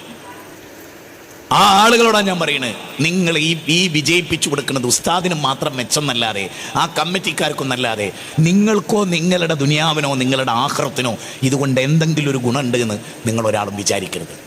വലിയ അബദ്ധത്തിലാണ് നിങ്ങൾ ചെന്നുപെടുന്നത് എന്ന് നിങ്ങൾ മനസ്സിലാക്കണം. ഇനി നമുക്ക് ഈ ഇവിടെ നടക്കണവുമായി ബന്ധപ്പെട്ടും അവിടുത്തെ ചില കാര്യങ്ങളുമായി ബന്ധപ്പെട്ട 7ാമത്തെ ക്ലിപ്പ് ഒന്ന് കേൾക്കാം. ഞാൻ ആലോചിച്ച് നോക്കുകയാണ്, നമ്മൾ മെനിയാന്ന് എത്രങ്ങാനും ആളുകളാണ് നമ്മുടെ മജ്ലിസിലേക്ക് വന്നത്. ഈ മജ്ലിസ് എന്ന് പറഞ്ഞാൽ, നമ്മുടെ ഈ പള്ളിപ്പറമ്പ് എന്ന് പറഞ്ഞാൽ 9.5 ഏക്കർ സെൻറ്റ് സ്ഥലമുണ്ട്. ഈ 9.5 ഏക്കർ എന്ന് പറഞ്ഞാൽ കാടാണ്, തനിച്ച കാട്. അത് മെനിയാന്ന് വെട്ടിത്തെളിച്ചിട്ടേ ഉള്ളൂ. എത്രങ്ങാനും ഇടജന്തുക്കളുണ്ട്. ഞങ്ങളൊക്കെ മൂത്രപ്പുരയ്ക്ക് പോകുമ്പോൾ ഇപ്പോൾ എപ്പോഴും കരിന്തേളിനെ കാണാറുണ്ട്. കരിന്തേള്, കൽക്കുഞ്ഞൻ, എല്ലാ വിഷമുള്ള ജീവികളും ഈ പള്ളിപ്പറമ്പിലുണ്ട്. ഞാനിപ്പം പറയാം, ഒന്നുകൂടി ഒന്ന് പറയാം. അതായത് പരിപാടി നടത്തുന്നതിൻ്റെ തലേ ദിവസത്തിൽ 3 അണലികളെ കൊന്നിട്ടുണ്ട്. 3 അണലികളെ കണ്ടു. 3 അണലികളെ കണ്ടു. ആലോചിച്ച് നോക്കിയാൽ നീ, അതൊക്കെ വേജാറുണ്ടായിരുന്നൊരു പേടിയുണ്ടായിരുന്നൊരു വിഷമമുണ്ടായിരുന്നു. എന്താവും പഠിച്ചോനെ ആളുകൾ വന്നാൽ. പക്ഷെ ആളുകളൊക്കെ വന്നിട്ട് നമ്മൾ നന്നാക്കിയോടത്ത് മാത്രമല്ല ആളുകൾ ഇരുന്ന്, നന്നാക്കാത്തോടത്തും വിറക് കൂട്ടത്തിൻ്റെ മുകളിലും അതുപോലെ തന്നെ കാട്ടിലും പോയിരുന്നു. ഒരു വെളിച്ചം പോലും ഇല്ലാത്ത സ്ഥലത്തിൽ പോയിരുന്നു. എന്നാലോ ഒരാളെയും ഒരു ഉറുമ്പ് പോലും നോവിച്ചിട്ടില്ല. ഒരു ഉറുമ്പ് പോലും നോവിച്ചിട്ടില്ല. എന്നോടൊരാൾ പറഞ്ഞിട്ടുണ്ട്, ഉസ്താദേ ഹാജാത്തങ്ങളും കണ്യത്തുസ്താദും കൊണ്ട് വന്നിട്ട് ഇടജന്തുക്കളോടൊക്കെ പോകാൻ വേണ്ടി പറഞ്ഞു എന്നാ നിങ്ങൾക്ക് തോന്നുന്നത്. ആ രീതിയിൽ ഒരു നാട്ടുകാരെ വിശ്വാസ ഹാജാത്തങ്ങളും കണ്ണിയത്തുസ്താദും വന്നിട്ട് പാമ്പിനോട്, മൂപ്പർക്ക് അതാണല്ലോ പണി. മരിച്ചിട്ട് കബറിൽ കിടക്കുന്നിടത്ത് നാട്ടിലെ പാമ്പിനെ എന്തേലിനെ ആട്ടുന്ന മണിയാണല്ലോ. 3 അണലി കൊല്ലപ്പെട്ടു എന്നാ. പക്ഷെ സാക്ഷാൽ അണലി ഇവിടെ ഉണ്ടല്ലോ, അതാണല്ലോ പ്രശ്നം. ആ അണലിനെ ആർക്കും തൊടാൻ കഴിഞ്ഞില്ല. ആ അണലിൽ ഒച്ചയപ്പകട്ട് മനുഷ്യന്റെ എന്ന വിഷം, മാരക വിഷം, പൗരോഹിത്യം എന്ന മാരക വിഷം, ഇതൊക്കെ വലിയ കറാമത്തായി പറയുന്നത്. എന്നാ പിന്നെ അവിടെ കാടില്ലാതങ്ങായ പോലെ അവിടെ ഇങ്ങനെ ഇതിന്റെ തലേന്നത് വെട്ടാൻ നിൽക്കണോ? സത്യത്തിൽ അവിടുത്തെ പാമ്പും തേടും പോയത് എന്താ അറിയോ? ഇന്നാട്ടിലെ വളരെ ഉത്തരവാദിത്തപ്പെട്ട, ഇത് കഴിഞ്ഞിട്ട് വേണം നിങ്ങൾ എന്നോട് ചോദിച്ചോളി അതാരാ.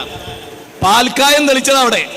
ഈ 9 ഏക്കറയിലും പാൽക്കായം തെളിച്ച നിന്നാട്ടുകാര്, തെളിച്ച ആൾക്കാർ ഈ പറഞ്ഞ വായക്കാട്ട് ജീവിച്ചിരിപ്പുണ്ട്. അടിച്ചു പിടിയാണ്. മാത്രമല്ല ഈ മരിച്ചുപോയ ആളുകൾക്ക് ഇക്കാട്ടിൽ വന്നിട്ട് പാമ്പിനോടും തേളിനോടും ആട്ടേണ്ട ഒരു ഗതികേട് ലോകത്ത് നിങ്ങൾ അവരെ അംഗീകരിച്ചതോ നിന്ദിച്ചതോ? സാധാരണ നമുക്ക് നൗമത്തില്ല റൂസ്ന, ഒരു നല്ല മനുഷ്യൻ മരിച്ചാൽ പുതിയാപ്പിള ഉറങ്ങണ പോലെ ഉറങ്ങിക്കോന്നാ.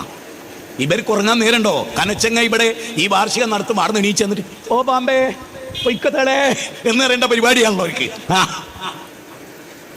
എന്താ നിങ്ങൾക്ക് എന്ത് പറ്റി? ഇത് കേട്ടിട്ട് ആളുകളുടെ വിശ്വാസമാണ്. അപ്പൊ അള്ള ഇടപെട്ടു എന്നൊന്നല്ല, അള്ളാന്റെ കാവലുണ്ട് എന്നല്ല. ഇവര് വന്നിട്ട് പറഞ്ഞത്ര പോയി കൊളിയും അപ്പോൾ അവിടെ പോയി. അത് മറ്റേ മൊല്ല പറഞ്ഞില്ലേ, അക്സനി പാമ്പ് സീമടൂരിനെ കടിച്ചിട്ട് പാമ്പ് മരിച്ചു ചെയ്യുന്നു.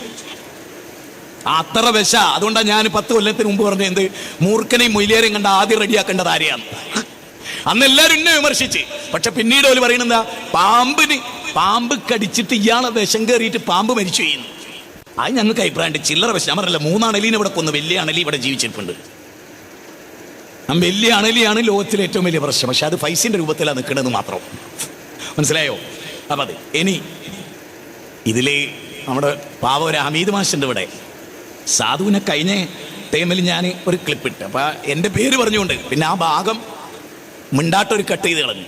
കാരണം ഇനിയും ഞാൻ അതിനെ കയറി പിടിക്കുന്നുള്ളതുകൊണ്ട് ആ ഭാഗം ഇങ്ങനെ സംസാരിച്ചു കൊണ്ടിരിക്കുമ്പോൾ ആ ഭാഗം മ്യൂട്ടാക്കിയത് വിട്ടു. നമുക്ക് 8ാമത്തെ ക്ലിപ്പ് ഒന്ന് കേൾക്കാം.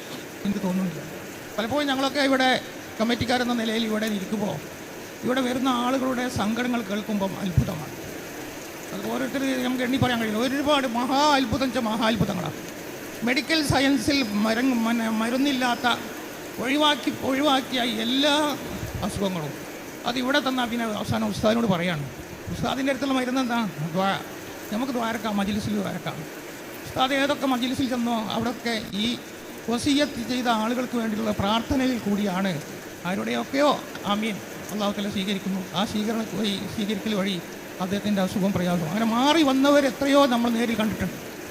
ഉസ്താദിനോട് പറഞ്ഞവരുണ്ട്, പറയാത്തവരുണ്ട്, ഓഫീസിൽ വന്ന് ഇങ്ങനെ പറഞ്ഞവരുണ്ട്, എഴുതി തന്ന് പറഞ്ഞവരുണ്ട്. ഒരുപാട് നേരിട്ട് അനുഭവം ഞങ്ങൾക്കുണ്ട്. അതാണ് ഈ സദസ്സിൻ്റെയൊക്കെ പ്രത്യേകത. നിങ്ങളൊക്കെ വന്നത് ആ ഉദ്ദേശത്തോടു കൂടിയാണെന്ന് ഞങ്ങൾക്കും അറിയാം.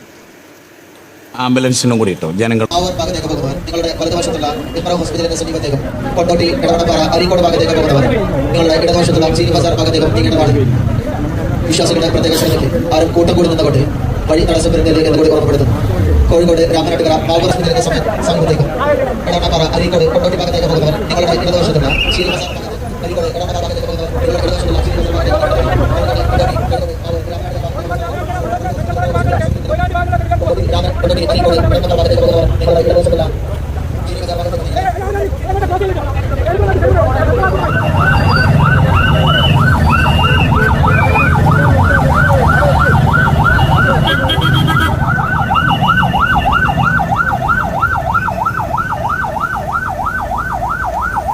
വിശ്വാസികളുടെ പ്രത്യേക ശ്രദ്ധയ്ക്ക് ആരും തന്നെ വഴി കൂട്ടം കൂടി നിന്നുകൊണ്ട് മെഡിക്കൽ സയൻസ് തോറ്റെടുത്ത് അത്ഭുതം കാണിക്കുന്നിടത്തൂടെയാണ് ആംബുലൻസ് പോണ്. ഇങ്ങനെ ആംബുലൻസിന് വേഗം പോകാനുള്ള ശരിക്കും പറയേണ്ട ആംബുലൻസ് പോലെ അത്ഭുതം കാണിക്കുന്ന ആൾ ഇവിടെ ഉണ്ട്. ഇവിടെ കറിക്കോളി എന്നല്ല പറയുന്നുണ്ട്, അറിയില്ല. പിന്നെ നിങ്ങൾ കണ്ടില്ലേ, മോരും മുതിരയും വെച്ച മാതിരിയാണ് ആണും പെണ്ണും. അതിലൊന്നും വരയ്ക്ക് നിങ്ങൾ ചോദിച്ചു നോക്കൊരു പെണ്ണിനോട്, മോളെ സിനിമക്ക് പോയല്ലോ? ഉണ്ട്. ടൂർ പോയല്ലോ? ഉണ്ട്. ഓണത്തിന്റെ ഉത്സവത്തിന് വേണ്ടോ? ഉണ്ട്. 4 ആള് ഗാനമേ നടത്തി അവിടെ പോലുണ്ടോ? ഉണ്ട്. ഇതുപോലുള്ള സ്ഥലത്ത് പോയാലുണ്ടോ? ഉണ്ട്. അവിടെ മോരും മുതിരയും വെച്ച മാതിരി അന്യ പുരുഷന്മാരുടെ കൂടെ ഇടകലറുണ്ടോ?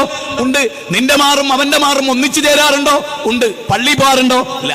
ഇവിടെ ഒരു പള്ളി ഉണ്ടല്ലോ, അതിൽ കയറൂല.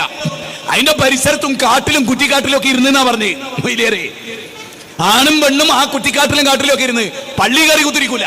എന്താ? പള്ളി ഹറാമാണ്. ഞാൻ ചോദിച്ചു, ലോകത്ത് അള്ളാന്റെ മസ്ജിദിനോട് ഇത്ര വെറുപ്പുള്ളൊരു വിഭാഗം നിങ്ങളെപ്പോലെ ലോകത്തുണ്ടോ? നാ കുറ്റിക്കാട്ടിലും കക്കൂസിന്റെ തൈവരയിലും അല്ലെ ചെക്കന്മാരെ കഞ്ചാവ് അടിച്ചിട്ട് അല്ലാത്തോലും ഇരിക്കുന്നിടത്തൊക്കെ ആണിനും പെണ്ണിനെ ഇരിക്കാം. എന്നിട്ട് ചെക്കന്മാരൊക്കെ ഇങ്ങനെ തിക്കി തിരക്കി തടിച്ചു നിർത്തി ആണിനെയും പെണ്ണിനെ നിർത്തിയിട്ട് ഓന്റെ കയ്യിൻ്റെ ഉള്ളിക്കൂടൊക്കെ മറ്റോടെ കഴുത്ത് വരുന്ന നിങ്ങൾക്ക് ഇതിൽ ഇങ്ങനെ കാണാം. അതിലൊന്നും ആർക്കും ഒരു ഹറാമില്ല, തെറ്റില്ല, ഒന്നുമില്ല. പള്ളി പോകാൻ മാത്രം. സത്യത്തിൽ നിങ്ങൾ ആലോചിച്ചു, മസ്ജിദിൽ വന്ന് സ്ത്രീകൾക്ക് മാത്രം തയ്യാറാക്കപ്പെട്ട ഒരു സ്ഥലത്തിരുന്ന് യഖ്റഉൽ ഖുർആന വയുദക്കിറുന്നാസ്, ഖുർആനും സുന്നത്ത് അവർ കേൾക്കുന്നു. അത് കേൾക്കാൻ നിങ്ങൾ അനുവദിക്കുന്നില്ല. മറിച്ച് പെണ്ണിന്റെ മനസ്സെന്ന് പറയുന്ന ലോലമാണ്.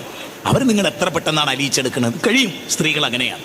എന്നിട്ട് അവരുടെ ആഭരണം അടിച്ചെടുക്കുന്നു, അവരെ പൈസ അടിച്ചെടുക്കുന്നു, അവരുടെ മനസ്സിൽ, അതായത് അവരുടെ മനസ്സിൽ പടച്ചോനില്ല. എനിക്ക് ഭയങ്കര സങ്കടം. ഞാൻ മുമ്പൊക്കെ പറയുന്നുണ്ട്, കുന്നമംഗലം കാരന്തൂർ മർക്കസിൻ്റെ പരിസരത്താണ് എൻ്റെ ഉമ്മാൻ്റെ ഉമ്മയും എൻ്റെ ഉമ്മയും ഞങ്ങൾക്ക് താമസിച്ചിരുന്ന അവിടെയാണ്.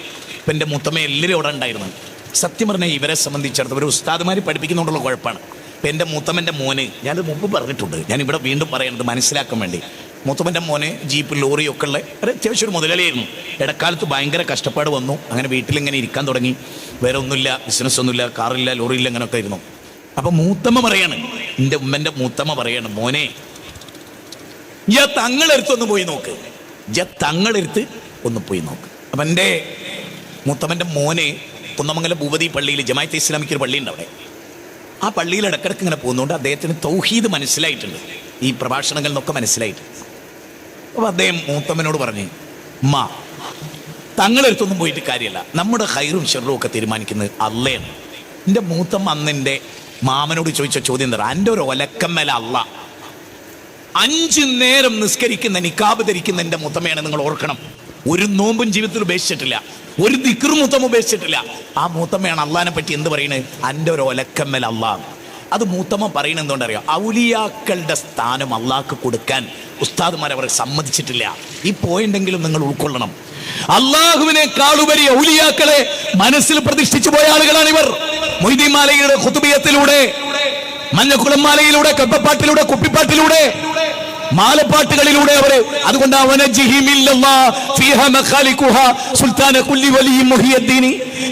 എന്ന നരകത്തിൽ നിന്ന് മൊയ്തീൻ ശൈഖേ ഞങ്ങളെ കാക്കണേ.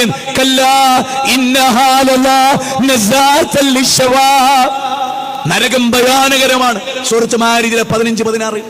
എന്നിട്ട് അല്ലാഹ് ഇബാദുർ റഹ്മാന്റെ ഗുണം പറഞ്ഞപ്പോൾ യഖൂലുന റബ്ബന അസ്രിഫ് അന്നാ അദാബ ജഹന്നം ഇന്ന അദാബഹ കാന ഖുറാമ. നരകത്തുനിന്ന് രക്ഷ തേടി റബ്ബിനോട് തേടുന്നവനാണ് ഇബാദുർ റഹ്മാൻ. പക്ഷേ ഖുതുബിയത്തിൽ പറയുന്നതോ നരകത്തിൽ നിന്ന് ഞങ്ങളെ രക്ഷിക്കണേ മൊയ്തീൻ ശൈഖേ. പ്രാർത്ഥന അങ്ങോട്ടാ. മഴ ചൊരിയുന്ന മൊയ്തീൻ ശൈഖേ, യാ കുത്തുബ അഖിലിസ്സമായി വല്ലർളി ഔദഹുമാ. ആകാശഭൂമികളുടെ കുത്തുബും മഹാനും, അരുവികൾ ഒഴുക്കുന്ന, പുഴ ഒഴുകുന്ന, മഴ പെയ്യിപ്പിക്കുന്ന മഹാനെ, ചെടികൾ മുളപ്പിക്കുന്ന മഹാനെ. ലോകത്ത് ഒരു ചെടിയും മുളക്കുന്നില്ല, ഒരു ഇലയും വീഴുന്നില്ല മൊയ്തീൻ CM മടവൂർ അറിയാതെ എന്ന് എഴുതിയവരാ ഇവര്. പടച്ചവന്റെ എല്ലാ കഴിവും സൃഷ്ടികളിൽ ആരോപിച്ചവരായി ഇവര്. എത്ര ഭീകരമായ, എത്ര ദയനീയമായ അവസ്ഥയാണ്. ഇവിടെയും പറയുന്നത് എന്താണ്? അത്ഭുതങ്ങൾ. ഈ അത്ഭുതങ്ങളുടെ പിന്നാലെ പോകുക എന്ന് പറഞ്ഞാൽ അതിനോളം വലിയൊരു വഞ്ചന എന്താണുള്ളത്?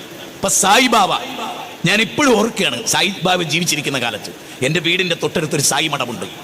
അതുകൊണ്ട് അവിടെയുള്ള ആളുകൾ പറയുന്നത് ഞാൻ കൃത്യമായിട്ട്, അത് നമുക്ക് വീഡിയോയിലൊക്കെ കാണാവുന്നതാണ്, ഞാൻ ഇവിടെ എടുത്തിട്ടില്ല, പക്ഷെ നിങ്ങൾക്ക് പരിശോധിച്ചാൽ സായിബാബയുടെ അത്ഭുതം. HMT വാച്ചൊക്കെ കൊടുക്കുകയാണ്. അന്ന് ഒരു 20 കൊല്ലം മുമ്പ് ഈ ഉള്ളവൻ ചോദിച്ചൊരു ചോദ്യം ഇപ്പോഴും എൻ്റെ മനസ്സിൽ ഉയർന്നു കേൾക്കുക. അതായത് സായിബാബ ഇങ്ങനെ ഇരിക്കുന്നിടത്ത് ബേക്കോട്ട് ഇങ്ങനെ കൈവച്ചിട്ട് ഒറ്റ എടുക്കലാണ്. സ്വർണ്ണം എടുക്കും, HMT. അപ്പോൾ HMT വാച്ച് കിട്ടിയപ്പോൾ ഞാൻ ചോദിച്ചു, HMT കമ്പനി നിർമ്മിച്ച വാച്ച് എടുക്കാൻ ആർക്കപ്പോൾ കഴിയാത്ത? ഒളിപ്പിച്ച് വെച്ചാൽ മതി. പക്ഷേ അദ്ദേഹം എടുക്കുന്ന വാച്ച് എങ്ങനെയായിരിക്കണം? Made in Sai. അങ്ങനെയുള്ള അന്തരീക്ഷത്തിൽ നിന്ന് അദ്ദേഹം എടുക്കുമ്പോൾ മെയ്ഡ് ഇൻ സായി. അത്ഭുതങ്ങൾ പലരും കാണിക്കലുണ്ട്. ഈ അത്ഭുതത്തിന്റെ പിന്നാലെയാണ് എക്കാലഘട്ടത്തിലും എല്ലാവരും. 9ാമത്തെ ക്ലിപ്പിൽ അങ്ങനെ ഒരു അത്ഭുതം ക്രൈസ്തവർ വിവരിക്കുന്ന നിങ്ങളൊന്ന് കേട്ടോളി. എൻ്റെ പേര് ബീന പോളി, വീട് തൃശ്ശൂർ ജില്ലയിൽ ഞാലക്കുടയ്ക്ക് അടുത്ത് പുല്ലൂരാണ്. എനിക്ക് 10 വർഷത്തിലധികമായി പീരീഡ്സ് ആകുമ്പോൾ ഭയങ്കര ബ്ലീഡിംഗ് ആയിരുന്നു. പല ഡോക്ടർമാരെയും കണ്ടു, പല ഹോസ്പിറ്റലിലും പോയി. എല്ലാവരും പറഞ്ഞു യൂട്രസ് റിമൂവ് ചെയ്യണം, ഓപ്പറേഷൻ വേണമെന്ന്. പക്ഷേ ഓപ്പറേഷൻ ചെയ്യാനായിട്ട് ഞങ്ങൾക്ക് താല്പര്യമില്ലായിരുന്നു. അങ്ങനെ അപ്പോൾ ഡോക്ടർ പറഞ്ഞു, അങ്ങനെയാണെങ്കിൽ പീരീഡ്സ് ആകുമ്പോൾ മരുന്ന് കഴിച്ചാൽ മതി. അത് കഴിക്കാൻ പറഞ്ഞ് ഡോക്ടർ മരുന്ന് എഴുതി തന്നു. കുറേ നാൾ ആ മരുന്ന് കഴിച്ചപ്പോൾ വലിയ കുഴപ്പമൊന്നും ഉണ്ടായില്ല. പക്ഷേ പിന്നീട് ആ മരുന്ന് കഴിച്ചാലും എനിക്ക് യാതൊരു കാര്യമില്ല. 10 ദിവസത്തിലധികം നീണ്ടു നിൽക്കും. പീരീഡ്സ് ആകുമ്പോൾ ഭയങ്കര ബ്ലീഡിംഗ് ആണ്. അങ്ങനെ എനിക്ക് ഭയങ്കര ക്ഷീണവും വയ്യായൊക്കെ വന്നു. കിതപ്പ് തുടങ്ങിയപ്പോൾ കാർഡിയോളജിസ്റ്റിന് പോയി കണ്ടു. അപ്പോൾ ഡോക്ടർ പറഞ്ഞു, ഹാർട്ടിൻ്റെ പ്രശ്നമൊന്നുമല്ല, അത് ബ്ലഡ് ഭയങ്കര കൗണ്ട് കുറവാണ്, 8 ഉള്ളൂ. അതുകൊണ്ട് ഇനി ബ്ലഡ് വയ്ക്കാനുള്ള ഗുളിക സ്ഥിരമായിട്ട് കഴിക്കാൻ പറഞ്ഞു. അങ്ങനെ അത് കഴിച്ചുകൊണ്ടിരുന്നു. അപ്പം ഇനി എല്ലാവരും കൂടി തീരുമാനിച്ചു, അങ്ങനെയാണെങ്കിൽ ഇനി ഓപ്പറേഷൻ ചെയ്യാം, യൂട്രസ് റിമൂവ് ചെയ്യാമെന്ന് തീരുമാനിച്ചു. ഞാനാണെങ്കിൽ സ്ഥിരമായിട്ട് ഒരു 1.5 വർഷത്തോളമായിട്ട് അത്ഭുത ജപമാല എന്നും മുടങ്ങാതെ കാണാറുണ്ടായിരുന്നു. എല്ലാ ചൊവ്വാഴ്ചയും ഞങ്ങൾ കുടുംബ പ്രാർത്ഥനയോടൊപ്പം ഈ അത്ഭുത ജപമാലയിൽ പങ്കെടുക്കും.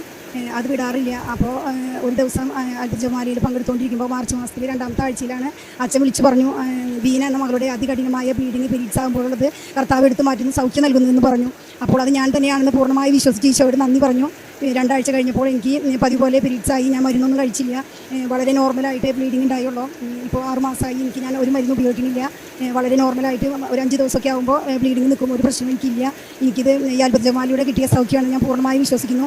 പരിശുദ്ധമ്മയ്ക്കും വിശുദ്ധ അന്തോണീസിനും ഈശോയിൽ നിന്ന് അനുഗ്രഹം വാങ്ങി തന്നെ 1000 നന്ദി പറയുന്നു. നമ്മളൊരു എൽ റുഹ ധ്യാന മന്ദിരത്തിൽ നിന്നുള്ളൊരു പ്രധാനപ്പെട്ട ഓൺലൈൻ ശുശ്രൂഷയാണ് എൽ റുഹ അത്ഭുതങ്ങളുടെ ജപമാല. അത്ഭുത ജപമാല ഇതെന്നെ ക്രൈസ്തവരും ചെയ്യുന്ന ഇതേ പണി തന്നെയാണ്. ഈ അത്ഭുതങ്ങളുടെ പിന്നാലെ അല്ല പോകേണ്ടത്. ആ അത്ഭുതം ശരിയാണോ? അതാണോ മതം പഠിപ്പിച്ചത്? മതം പഠിപ്പിച്ച വഴി അതാണോ? ഒരുപാട് വൈദ്യശാസ്ത്ര ലോകത്തുണ്ട്. കറക്റ്റായ വൈദ്യശാസ്ത്രമുണ്ട്, കറക്റ്റ് അല്ലാത്തതുണ്ട്. ശരിയേത് തെറ്റേത്? ഇസ്ലാമിന്റെ വഴി അതാണോ? ഇസ്ലാം പറയുന്ന രോഗം വന്നാൽ ചികിത്സിക്കണം എന്നാണ്. ഇവർ പറയുന്നതോ ആ രോഗം ഞാൻ മാറ്റി എന്ന് പറയാം. ഇപ്പൊ നിങ്ങൾ നോക്കൂ, ഞാനൊരു ഉദാഹരണം പറയാം.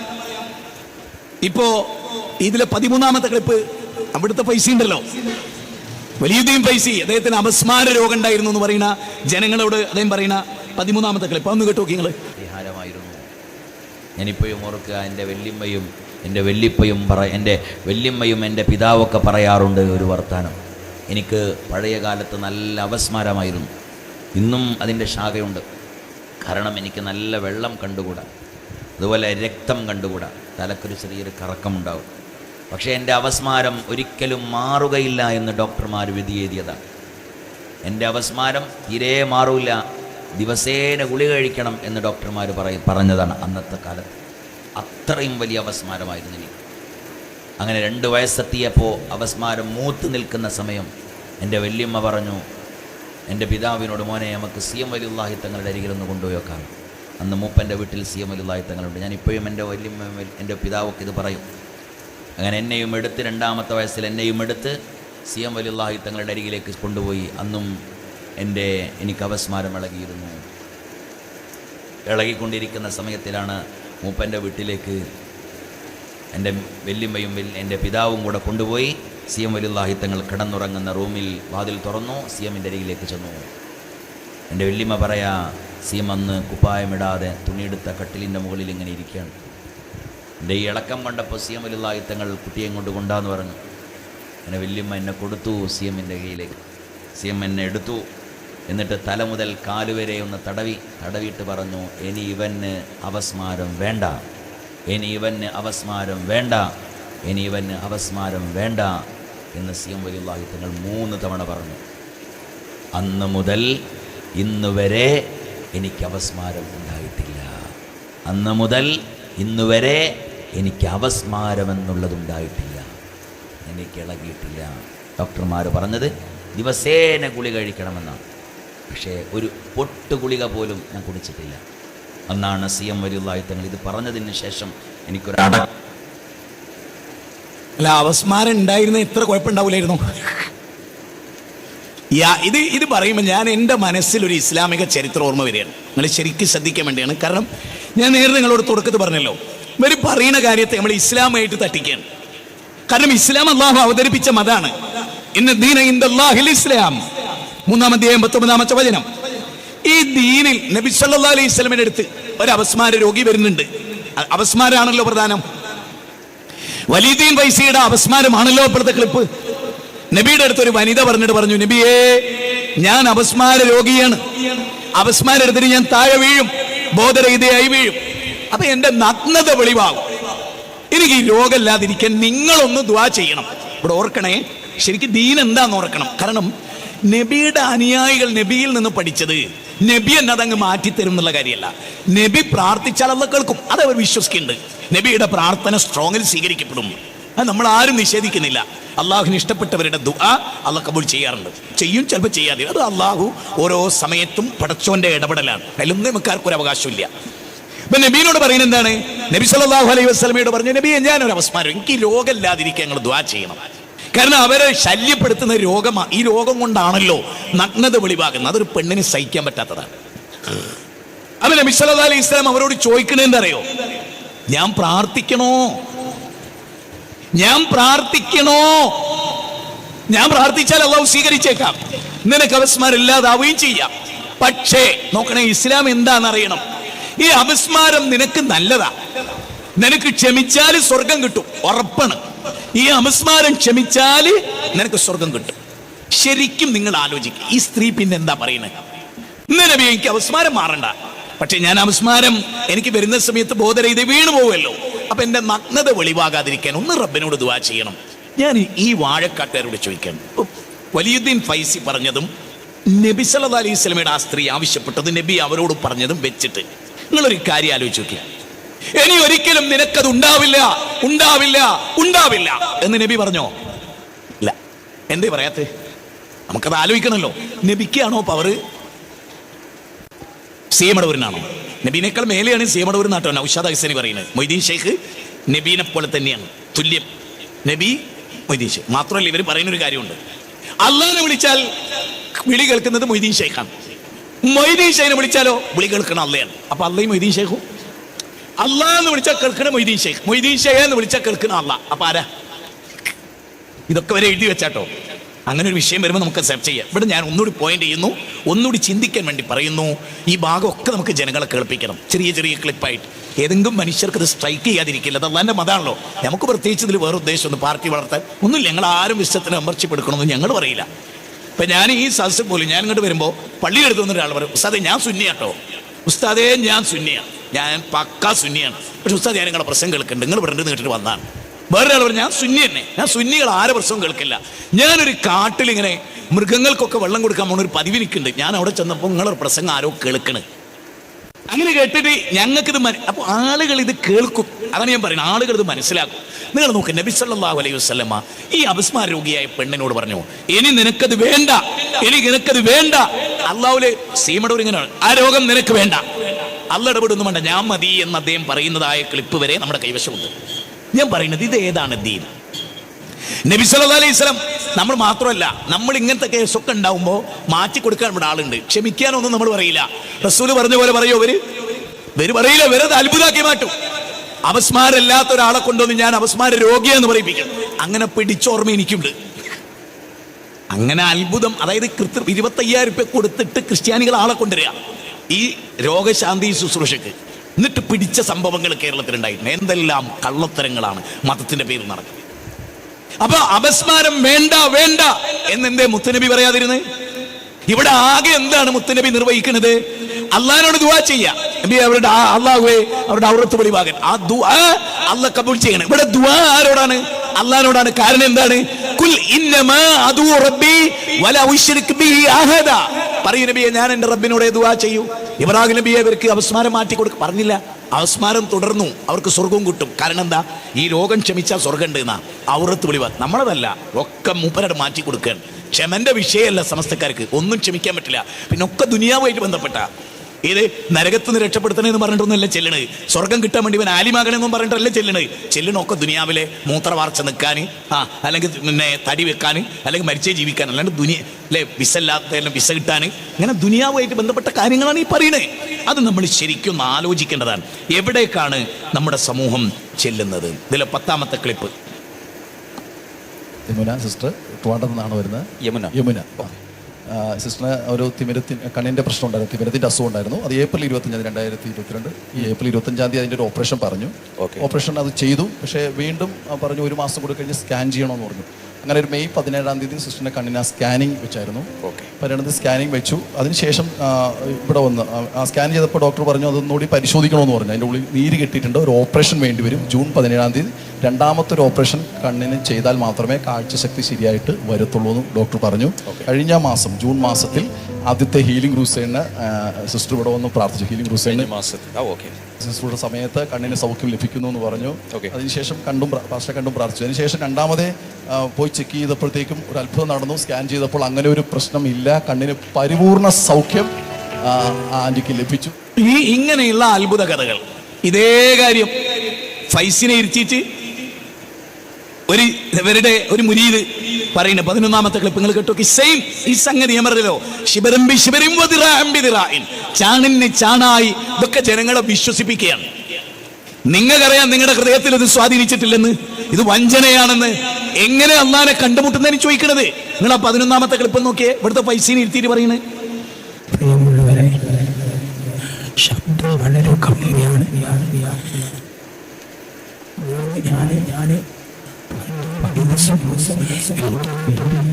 ഐശ്വര്യമായിരുന്നു. തിരിച്ചു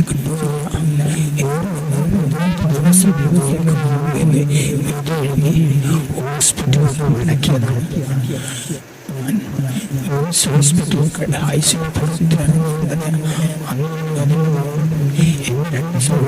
ഉൾപ്പെടെ അതൊക്കെ ചെല്ലുന്നത് പ്രാർത്ഥനയാണ്.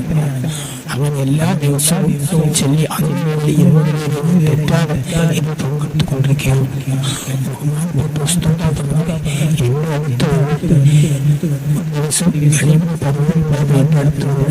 എന്നെ സന്ദർശിച്ചു.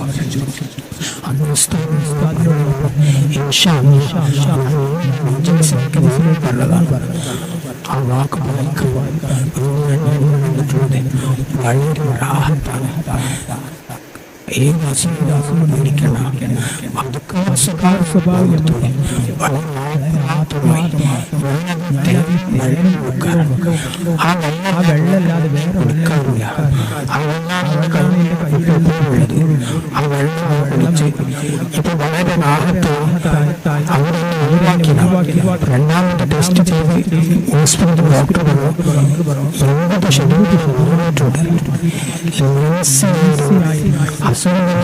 ക്യാൻസറാണ്. ഇപ്പൊ വളരെ റാഹത്തായി ഡോക്ടർമാർക്ക് അവരെടുക്കാതെ ചോദിച്ചു സുഖമായത് തീർച്ചയായും എടുക്കാൻ പങ്കെടുത്ത് ബഹുമാനപ്പെട്ട ഇത് പങ്കെടുക്കുന്ന ആൾക്കാർക്ക് വളരെ ഉപകാരപ്പെട്ട തീർച്ചയാണ്. ഇതാണ് ഇങ്ങനെ ആളുകളെ നിർത്തിയിട്ട് പറയാം. എന്നിട്ട് ഹാവഭാവാദികളും മുഖത്ത് കൈവച്ച് തടവിയും വലിയ സംഭവമാക്കി മാറ്റാണ്. നിങ്ങൾ ആരും കണ്ടോ? നബിയോ സ്വഹാബത്തോ താബികളോ മദ്ഹബിന്റെ ഇമാമിങ്ങളോ ഇങ്ങനെ വിളിച്ചുകൂട്ടിയ സദസ്സിൽ ഈ വിധത്തിലുള്ള കാര്യങ്ങൾ പറഞ്ഞ് അത്ഭുതങ്ങൾ കാണിച്ച് ജനങ്ങളെ അടുത്ത വർഷം അങ്ങോട്ട് ക്ഷണിച്ച്, അന്ന് ഉണ്ടായിരുന്നല്ലോ, പല രോഗങ്ങളുണ്ടായിരുന്നല്ലോ, പല ബുദ്ധിമുട്ടുകളുണ്ടായിരുന്നല്ലോ, അവരൊരുപാട് പ്രതിസന്ധികൾ നേരിട്ടിരുന്നല്ലോ.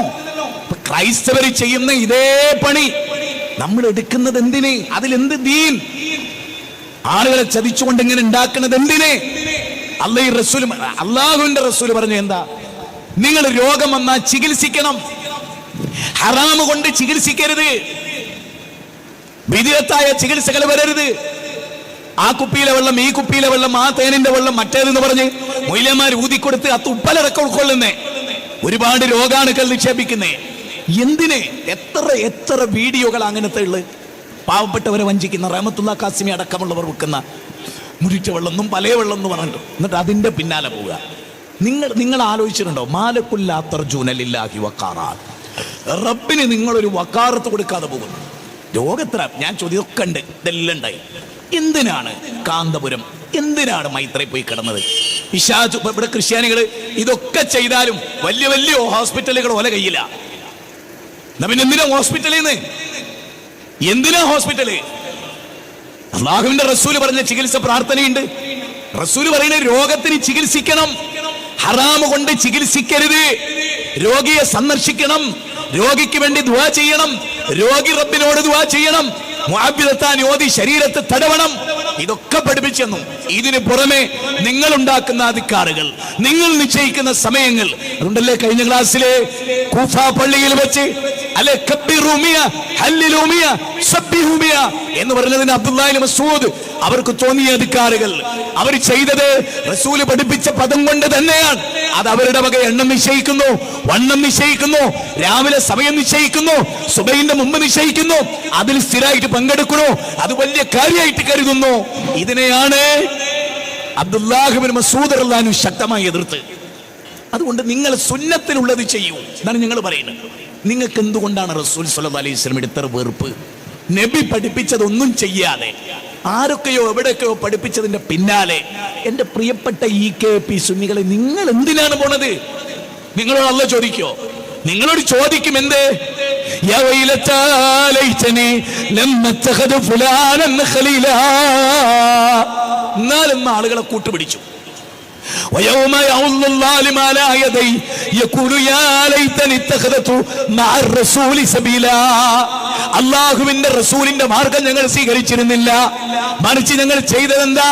ഞങ്ങൾ ചെയ്തത് സാദതനാ വകുബ്റാന ഫഅലൂന സബീല.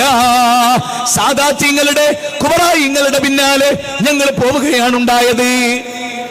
ഇതാ നിങ്ങളുടെ അവസ്ഥ. ഞങ്ങൾ പറയുന്നത് നിങ്ങൾ റസൂൽ സല്ലല്ലാഹു അലൈഹി വസല്ലമയ്ക്ക് മടങ്ങ്. എത്ര രോഗത്തിന് നബി, അപസ്മാരത്തിന് നബി ട്രീറ്റ്മെന്റ് നടത്തി. നബി സല്ലല്ലാഹു അലൈഹി വസല്ലം അവരെ ദിക്ർ പഠിപ്പിച്ചു കൊടുത്തു. സിഹർ ബാധിച്ചാലുള്ള, കണ്ണേർ ബാധിച്ചാലുള്ള ചികിത്സക്കർ മുത്തുനബി സല്ലല്ലാഹു അലൈഹി വസല്ലം പഠിപ്പിച്ചു. അത് പഠിപ്പിക്കുന്നതിന് പകരം നിങ്ങൾ നിങ്ങളുടേതായ വക ഉണ്ടാക്കിയാൽ നിങ്ങൾ എങ്ങനെ റബ്ബിനെ കണ്ടുമുട്ടും? അല്ലാഹു നിങ്ങളോട് ചോദിക്കുക, ഫൈസി ഞാൻ പഠിപ്പിച്ചത് ഇത്ര ബെറ്റർ ആയിട്ടുണ്ടായിരിക്കും, ഏറ്റവും ഉന്നതമായ ഒരു മൂല്യം കുന്തും. അത് ഏത്?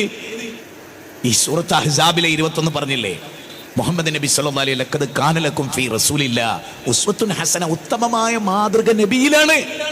ആ മാതൃക സ്വീകരിച്ച സഹാബത്ത് അല്ലേ, വമൻ യുശാഖിഖ് റസൂല മിൻ ബഅദി മാ തബയ്യന ലഹുൽ ഹുദാ വയത്തബി ഗൈറ സബീലിൽ മുഅ്മിനീൻ.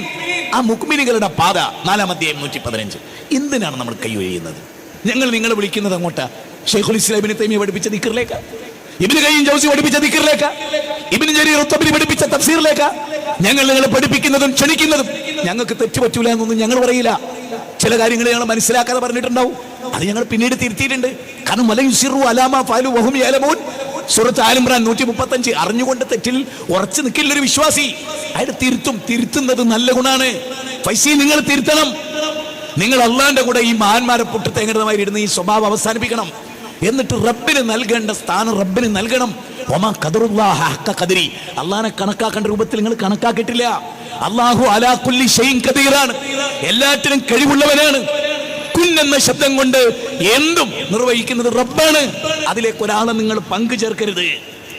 ഇനി ചില 12-ാമത്തെ കൽപ്പ് ഷിയാക്കളുമായി നിങ്ങളെ ഫൈസിക്കുള്ള ബന്ധം. അവിടെ ചെന്നിട്ട് ഷിയാക്കൾ അദ്ദേഹത്തെ സ്വീകരിച്ച് തലപ്പാവൊക്കെ ധരിപ്പിക്കുന്ന ഒരു രംഗമുണ്ട്. അതിന് വോയിസ് ഒന്നുമില്ല, ആ വീഡിയോ നിങ്ങൾക്കൊന്ന് കാണാം.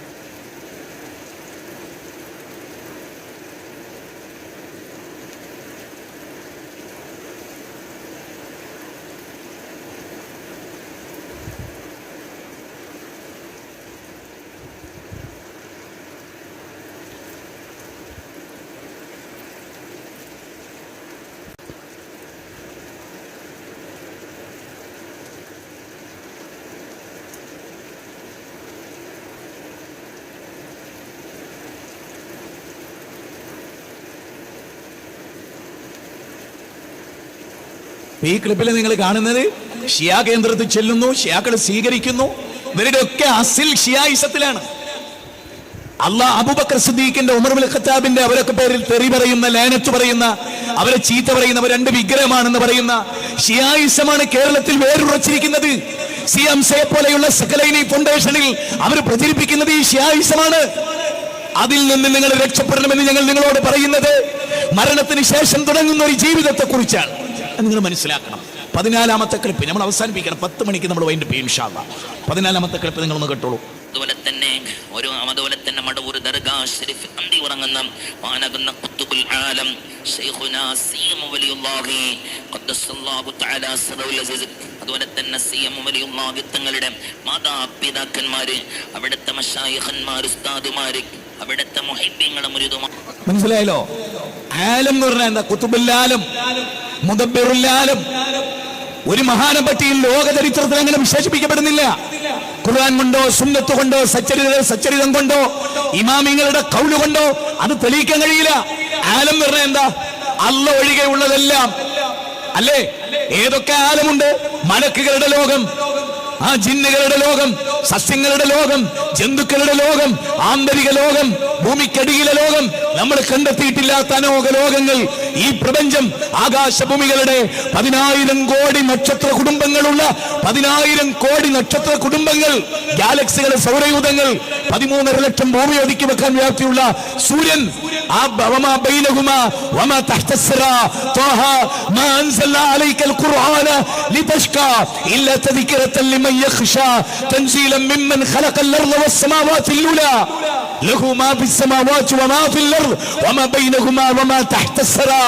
അല്ലേ?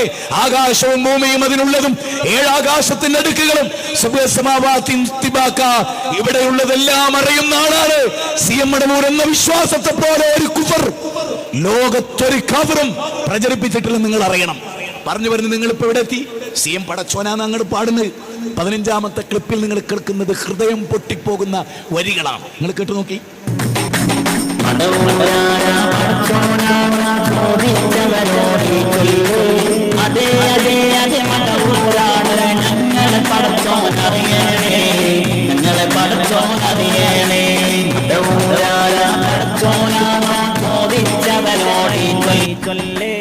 കേട്ടില്ലേ? ചോദിക്കുന്നവരോട് പറ, ഞങ്ങളുടെ പടച്ചോനാണ്. ഇത് കുഫ്റാണോ? ഇത് കുഫ്റാണോ? ഇത് ശിർക്കാണോ? ഈ വാചകം ശരിയാണോ? ഞാൻ നേരത്തെ പറഞ്ഞ പോലെ കാലിൽ ചൊറി പിടിച്ച്, കാതു പഴുത്തുപോയ, കണ്ണ് കാണാതായി പോയ, ശരീരം ചുളിഞ്ഞു പോയ, രോഗം കൊണ്ട് പൊറുതിമുട്ടിയ, 1991 മരിച്ചുപോയ, മണ്ണോട് മണ്ണ് ചേർന്ന ഒരു മനുഷ്യനെ നിങ്ങൾ അല്ലാഹുവിലേക്ക് വാഴ്ത്തിയില്ലേ? ഒക്കെ എന്തിനാണ്? അവിടെ വരുന്ന വരുമാനമായിട്ട് ബന്ധപ്പെട്ട കാര്യത്തിനാണ് അല്ലേ? നിങ്ങൾ നോക്കൂ, ഉമ്മാനെ വരെ തരം താഴ്ത്തി തങ്ങന്മാരെ, ഔലിയാക്കൾ. എന്തിന്? ഞങ്ങൾക്ക് കിട്ടുന്ന പൈസ ഉമ്മാനെ വിളിച്ച് ഉദ്ഘാടനം ചെയ്യിപ്പിച്ചാൽ പിന്നെ തരേണ്ടതില്ലല്ലോ. നിങ്ങളന്ന് കേട്ടു നോക്കി. കേരളത്തിന്റെ ചരിത്രത്തിൽ അങ്ങനെ ഒരു ക്ലിപ്പ് ഉണ്ടായിട്ടുണ്ടോ? നിങ്ങൾ കേട്ടു നോക്ക്. നമ്മുടെ നാട്ടിലൊരു സ്വഭാവമുണ്ട്. ഉമ്മാനെ കൊണ്ട് വീട് കുടിയിപ്പിക്കുക, ഉമ്മാനെ കൊണ്ട് ഉദ്ഘാടനം ചെയ്യിപ്പിക്കുക, ഉമ്മാനെ കൊണ്ട് കുറ്റിയടിപ്പിക്കുക. ഇത് പുതിയൊരു റിസർച്ചിന്റെ ഭാഗമായിട്ടുണ്ടായ ഒരു സംവിധാനം. സത്യത്തിൽ ഉമ്മ എന്ന വ്യക്തിക്ക് ഒരു പ്രത്യേകതയില്ല. ഉമ്മ എന്ന വ്യക്തിക്ക് ഒരു പ്രത്യേകതയില്ല. ഉമ്മയ്ക്ക് പ്രത്യേകത വരുന്നത്, എൻ്റെ ഉമ്മയ്ക്ക് എനിക്ക് പ്രത്യേകത, ഉമ്മ ഞാൻ ബഹുമാനിക്കണം. എൻ്റെ ഉമ്മയെ ഞാൻ ബഹുമാനിക്കണം. ഞാനൊരു മകനായിരിക്കും, എൻ്റെ ഉമ്മയെ ഞാൻ റെസ്പെക്ട് ചെയ്യണം. അത് എൻ്റെ ഒരു കടമയാണ്. പക്ഷേ എൻ്റെ ഉമ്മക്ക്, ഉമ്മ എന്നൊരു വ്യക്തിക്ക് ഒരു പ്രത്യേകതയില്ല. പക്ഷേ തങ്ങന്മാർ അങ്ങനെയല്ല. അവർ പ്രത്യേകതയുള്ളവരാണ്. തങ്ങന്മാർ പ്രത്യേകതയുള്ളവരാണ്. അവർ ജന്മനാ ബറക്കത്തുള്ള ആളുകളാണ്. അവരുടെ രക്തത്തിൽ അള്ളാഹുവിൻ്റെ ഹബീബിൻ്റെ രക്തമാണ് അവിടെ ഒഴുകുന്നത്. നബി സല്ലല്ലാഹു അലൈഹി വസല്ലമ തങ്ങളുടെ മക്കളാണവർ. നമ്മുടെ ഭാര്യ ഉമ്മയാണ്. പക്ഷെ നമ്മുടെ ഭാര്യയെ ഏതെങ്കിലും ഒരു ഷോപ്പ് കൊണ്ടിട്ട് ഉദ്ഘാടനം ചെയ്യിപ്പിക്കും. നീ ചെയ്യുന്നത് ഇതേ ഭാര്യ മക്കളുടെ ഉമ്മയാണ്. മക്കൾക്കും ഭാര്യ റെസ്പെക്ട് ചെയ്യണം, മക്കൾ ഭാര്യ റെസ്പെക്ട് ചെയ്യണം എന്ന് വെച്ചിട്ട് വീട് കുടിയിരിക്കുന്നത് ഉമ്മ അവിടെ നിന്ന് എവിടെയില്ല. ഉമ്മ ഉദ്ഘാടനം ചെയ്യുന്നത് ബർക്കത്തുണ്ടെന്ന് എനിക്ക് തോന്നുന്നില്ല. ഏതെങ്കിലും ഉമ്മ കുറ്റിട്ടുണ്ടാവിട്ട് ബർക്കത്തുണ്ടെന്ന് എനിക്ക് തോന്നുന്നില്ല. ഉദ്ഘാടനം ചെയ്യേണ്ടത് സയ്യിദന്മാരാണ്. വീട് കുടിയിരിക്കേണ്ടത് തുറക്കേണ്ടത് ഉസ്താദുമാരാണ്, അത് തങ്ങളാണ്. കുറ്റടിക്കേണ്ടത് തങ്ങളാണ്. അല്ലെങ്കിൽ നല്ല ഉഫ്രവിയായ ആലിമീങ്ങൾ ബർക്കത്തുള്ളവരാണ്. അങ്ങന്മാർക്ക് കുടിയിരിക്കുമ്പോൾ ഉമ്മാനെ അടുത്ത് ചോദിക്കും, ഉമ്മാനെ പരിഗണിക്കണം നമ്മൾ. ഇത് അങ്ങന്മാർക്ക് പൈസ കൊടുക്കാൻ മടിയുള്ള ആളുകൾ ഉണ്ടാക്കിയ പുതിയൊരു റിസർച്ചിൻ്റെ ഭാഗമാണ് ഉമ്മാനെ കൊണ്ട് ഉദ്ഘാടനം ചെയ്യുന്നത്. ഞങ്ങളൊക്കെ വിളിച്ചാൽ 10,000 കൊടുക്കേണ്ടി വരും. ഉമ്മാകുമ്പോൾ ആ ഉമ്മാനുള്ള സ്നേഹ നാട്ടുകാർ കാണും ചെയ്യുന്ന പൈസ കൊടുക്കേണ്ട. അതിനുവേണ്ടി ഉണ്ടാക്കിയ പുതിയൊരു റിസർച്ചാണ് ഈ ഉമ്മയെ കൊണ്ട് ഉദ്ഘാടനം ചെയ്യിപ്പിക്കുന്നത്. ഉമ്മ എന്ന വ്യക്തിക്ക് ഒരു പ്രത്യേകത. ഞാൻ പറയുന്നത് ഉമ്മ എന്ന വ്യക്തിക്ക് ഒരു പ്രത്യേകത. പക്ഷേ മക്കൾ ഉമ്മാനെ റെസ്പെക്ട് ചെയ്യണം. ദിലുല്ലാഹി ഫീ വാലിദൈൻ. മാതാപിതാക്കളുടെ പൊരുത്തുണ്ടെങ്കിൽ അള്ളാഹിൻ്റെ പൊരുത്തുണ്ടാവും. മാതാപിതാക്കളുടെ കോപമുണ്ടെങ്കിൽ അള്ളാഹുവിൻ്റെയും കോപമുണ്ടാകും. അപ്പോൾ മാതാവിനെ റെസ്പെക്ട് ചെയ്യുക, മാതാവിനെ ബഹുമാനിക്കുക എന്നതിനപ്പുറം ഉദ്ഘാടനം ചെയ്യിപ്പിക്കുക, കുറ്റടിപ്പിക്കുക എന്നതല്ല അതുകൊണ്ട് ഉദ്ദേശിച്ചത്. അവരെ നമ്മൾ വളരെ നല്ല രീതിയിൽ ട്രീറ്റ് ചെയ്യുക എന്നുള്ളതാണ്. ഉദ്ഘാടനം ചെയ്യാൻ അതിൻ്റെതായ അർഹരായ ആളുകൾ ഉണ്ടാവണം. ആലോചിച്ചോണേ. അതിനയാൾ പറയുന്നതാണ്, തങ്ങന്മാരെയും വരെ ഒക്കെ വിളിച്ചതാക്കണവർക്ക് പൈസ കൊടുക്കേണ്ടി വരുമല്ലോ. നേരെ മറിച്ച് ഖുർആൻ എന്താ പറയുന്നത്? ഖുർആൻ പറയുന്നത്, നബിയെ, ഞാൻ ലോകത്തെ അഹഖു ബി ഹുസ്നി സ്വഹാബ, ഏറ്റവും വലിയ കടപ്പാട് ആരോടാ? ഉമ്മുക്ക, നിന്റെ ഉമ്മയോട് സുമ്മമൻ ഉമ്മുക്ക സുമ്മമൻ ഉമ്മുക്ക എന്നാണ്. എന്തിനാ ജുറൈജിന്റെ ഉമ്മ ശപിച്ചിട്ടാ ശാപേറ്റ് വാങ്ങിയത്? നിങ്ങൾ നോക്കൂ, ഉവൈസുൽ ഖർണിയുടെ ദുആ അല്ലാഹ് കബൂൽ ചെയ്യും. എന്താ? ഉമ്മാക്ക് അത്രമേൽ ഖിദ്മത്തെടുത്ത അബ്ദുല്ലാഹിബ്നു മുബാറക് തഹജ്ജുദ് പോലും നിസ്കരിക്കാതെ ഉമ്മാന്റെ കാല് തടവിയത്. അന്ന് അദ്ദേഹം പറയുന്നുണ്ട്, എനിക്ക് തഹജ്ജുദ് നിസ്കരിക്കുന്നതിനേക്കാൾ കൂലി കിട്ടും എനിക്ക് വേണ്ടി ജീവിച്ച എന്റെ ഉമ്മാന്റെ ദുർബലമായ കാലിന്റെ വേദന തടവിക്കൊടുക്കുന്നതിന് എന്ന് പഠിപ്പിച്ച ഇസ്ലാമിന്റെ ചരിത്രം. ഉമ്മ എന്ന വലിയ അധ്യായത്തെ നിന്ദിച്ചു. എന്തിനെ? ഉദ്ഘാടനം ഉമ്മയിലേക്ക് നീങ്ങിയാൽ വിട്ടടിക്കാൻ പറ്റില്ല. അല്ലെ യൗകുലൂന അംവാലൻ നാസ് ബിൽ ബാത്തിൽ വയസുദ്ദൂന അൻ സബീലില്ലാ. ഈ മൊയ്ലിയാരെ ഉമ്മ കാണൂലേ? ഇനി അയാളുടെ ഉമ്മ ജീവിച്ചിരിപ്പില്ല എനിക്കറിയില്ല. എന്തിനാ ജനങ്ങളെ ചൂഷണം ചെയ്യാൻ? ഉമ്മ ഉദ്ഘാടിച്ച, ഉമ്മ കുറ്റിയടിച്ചാൽ, ഉമ്മ ബിൽഡിംഗ് ഉദ്ഘാടിച്ചാൽ ഒന്നൊരു പ്രതിഫലം അല്ല ഉമ്മ ചെയ്ത മൊയ്ലിയമാർക്ക് വഹിച്ചിട്ടില്ലല്ലോ. പണത്തിന് വേണ്ടി എന്ത് ബിദ്അത്തും എന്ത് കുഫറും എന്ത് ശിർക്കും ചെയ്യാൻ മടിയില്ലാത്ത ആളുകൾ. അതുകൊണ്ട് ജനങ്ങളെ അന്ധവിശ്വാസങ്ങൾക്കെതിരെ, അനാചാരങ്ങൾക്കെതിരെ അതിശക്തമായി പടപൊരുതിയവരാണ് നമ്മൾ. വളരെ ഗൗരവമായി ചില കാര്യങ്ങൾ നമ്മൾ മനസ്സിലാക്കി കഴിഞ്ഞു. ഞാൻ ദീർഘിപ്പിക്കുന്നില്ല. ഒരു സുപ്രധാനമായ കാര്യം, നമ്മുടെ ചെറുവാടിയിൽ വെച്ച് വലിയൊരു സംവാദം, പ്രവാചകന്റെ ജന്മദിനവുമായി ബന്ധപ്പെട്ട് വലിയൊരു സംവാദം നടന്നു. സത്യം ആരുടെ കൂടെയാണ്, അസത്യം ആരുടെ കൂടെയാണ് എന്നവിടെ പകൽ പോലെ വ്യക്തമായ കാര്യമാണ്. അതുമായി ബന്ധപ്പെട്ട് ബിദ്അത്തിനെ ന്യായീകരിച്ച് യാതൊരു തെളിവും ഉദ്ധരിക്കാതെ വെറുതെ എന്തൊക്കെയോ വാക്കശ്രദ്ധ നടത്തി അവിടെ പ്രസംഗിച്ച EK സുന്നികളുടെ യുവപ്രബോധകരെ സ്വീകരിച്ച് അവിടെ ആദരവ് കൊടുക്കുകയും പൊന്നാടണിയിക്കുകയും ഒക്കെ ചെയ്തു. ഇൻഷാ അല്ലാഹ് മറ്റന്നാൾ തിങ്കളാഴ്ച ഈ വരുന്ന 26-ാം തീയതി തീർച്ചയായും സഹോദരങ്ങളെ താജുദ്ദീൻ സ്വലാഹിയും മൂസ സ്വലാഹിയും 26-ാം തീയതി ചെറുവാടിയിൽ ഈ വിഷയത്തിന്റെ നിജസ്ഥിതി വിവരിച്ചുകൊണ്ട്, സംവാദത്തിന്റെ യാഥാർത്ഥ്യത്തെ കുറിച്ച് വിവരിച്ചുകൊണ്ട്, ബിദ്അത്തിനെതിരെ ശബ്ദിച്ചുകൊണ്ട്, ഖുർആനും സുന്നത്തും പറഞ്ഞുകൊണ്ട് ചെറുവാടിയുടെ മണ്ണിൽ ഈ വരുന്ന 26 മറ്റന്നാൾ തിങ്കളാഴ്ച ഇൻഷാ അല്ലാഹ് 6:30 മഗ്‌രിബിന് ശേഷം ചെറുവാടിയിൽ ആദർശത്തിന്റെ പ്രകമ്പനം കൊള്ളിച്ചുകൊണ്ട് ഖുർആനും സുന്നത്തും ജനങ്ങളുടെ മുമ്പിൽ തെളിയിച്ചുകൊണ്ട് ബിദ്അത്തിനെതിരെ വകുല്ലു ബിദ്അത്തിൻ ദലാല വകുല്ലു ദലാലത്തിൻ ഫിന്നാർ എന്നവരെ പഠിപ്പിക്കുന്നതിന് വേണ്ടി പുത്തനാശയങ്ങൾ നരകത്തിലേക്കാണെന്ന് പറഞ്ഞുകൊണ്ട്, ആ നരകത്തിൽ നിന്ന് രക്ഷപ്പെടണേ എന്ന് പറഞ്ഞുകൊണ്ട് ഒരു വലിയ സമ്മേളനം ഈ വരുന്ന 26 മറ്റന്നാൾ തിങ്കളാഴ്ച വൈകുന്നേരം 6:30 ചെറുവാടിയിൽ വെച്ച് നടക്കുകയാണ്. ആ സമ്മേളനത്തിൽ നിങ്ങളെല്ലാവരും ആബാലവൃദ്ധൻ ജനങ്ങൾ നിങ്ങൾ വരണം. ഇവിടെ തൊട്ടടുത്ത പ്രദേശമാണ് ചെറുവാടി എന്ന് പറയുന്ന പ്രദേശം. അങ്ങനെ കേരളത്തിന്റെ ഏതൊക്കെ ഭാഗത്ത് ശിർക്കും ബിദ്അത്തുമുണ്ടോ അതിനെതിരെ നമ്മൾ പടപൊരുതിയിട്ടുണ്ട്. ഇൻഷാ അല്ലാഹ് 28, 29 തീയതികളിൽ കടുങ്ങല്ലൂരിൽ അങ്ങാടിയിൽ ഷാഫി സലഫി പട്ടാമ്പിയും മുനവർ സലായും 2 യുവപ്രബോധകരാണ്. അവരുടെ പ്രോഗ്രാമും ഉണ്ടാകും. ഞാൻ പറഞ്ഞെടുത്ത് ഒന്നുകൂടി ബോൾഡ് ചെയ്യുന്നു, ഫൈസി നിങ്ങൾക്ക് മരിക്കേണ്ടതില്ലേ? ഈ വികാരങ്ങൾക്കപ്പുറത്ത്, ഈ ലഹരിക്കപ്പുറത്ത്, ഈ ആൾക്കൂട്ടങ്ങൾക്കപ്പുറത്ത്, അവർ തരുന്ന കേശനപ്പുറത്ത്, ലഭിക്കുന്ന കോടികൾക്കപ്പുറത്ത് മരണത്തിന് ശേഷം 3 കഷ്ണം മല്ലുതുണിയിൽ പൊതിഞ്ഞ് റബ്ബിന്റെ കോടതിയിലേക്ക് പോകുമ്പോ ബിദ്അത്ത് ചെയ്തതിന്റെ, ശിർക്ക് ചെയ്തതിന്റെ, അല്ലാഹുവിൽ പങ്കാളികളെ ചേർത്തതിന്റെ, അന്ധവിശ്വാസം പ്രചരിപ്പിച്ചതിന്റെ, പാവപ്പെട്ട മനുഷ്യരെ വഞ്ചിച്ചതിന്റെ, അവരെ ചതിച്ചതിന്റെ ആ തിക്താനുഭവം പണ്ഡിതന്മാർ അനുഭവിക്കേണ്ടി വരും. അൽ ഉലമാഉഹു ശർറു മൻ തഹ്താദി മിസ്സമാ. ആകാശത്തിന്റെ ചുവട്ടിലെ ഏറ്റവും നികൃഷ്ടരായി ഉലമാക്കൾ വരുന്ന ഒരു കാലത്തെ നബി സല്ലല്ലാഹു അലൈഹി വസല്ലം പ്രവചനം ചെയ്തു. സഹോദരാ, വിശുദ്ധ ഖുർആനും തിരുസുന്നത്തും അനുസരിച്ച് ജീവിക്കുന്ന ഒരു സൊസൈറ്റി ഉണ്ടാകണം.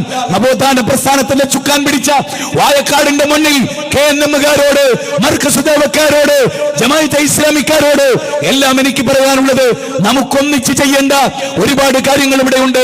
പച്ചമണ്ണ് വാരി അതിൽ അത്ഭുതം സൃഷ്ടിക്കുന്ന, പച്ചിലകൾക്ക് അത്ഭുതം സൃഷ്ടിക്കുന്ന ആ മരത്തിൽ വാള് തൂക്കിയിട്ടാൽ ബർക്കത്ത് ലഭിക്കുന്നു പറഞ്ഞതിനെ ഇലാഹിനെ തേടിയതിനോട് സമമാക്കി പഠിപ്പിച്ച റസൂലിന്റെ അധ്യാപനങ്ങൾ കാട്ടിൽ പറത്തിക്കൂടാ.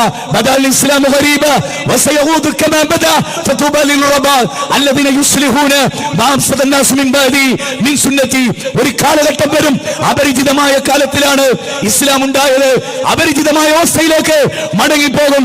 അന്നൊരു വിഭാഗത്തിന് മംഗളങ്ങളുണ്ട്, ആശീർവാദങ്ങളുണ്ട്.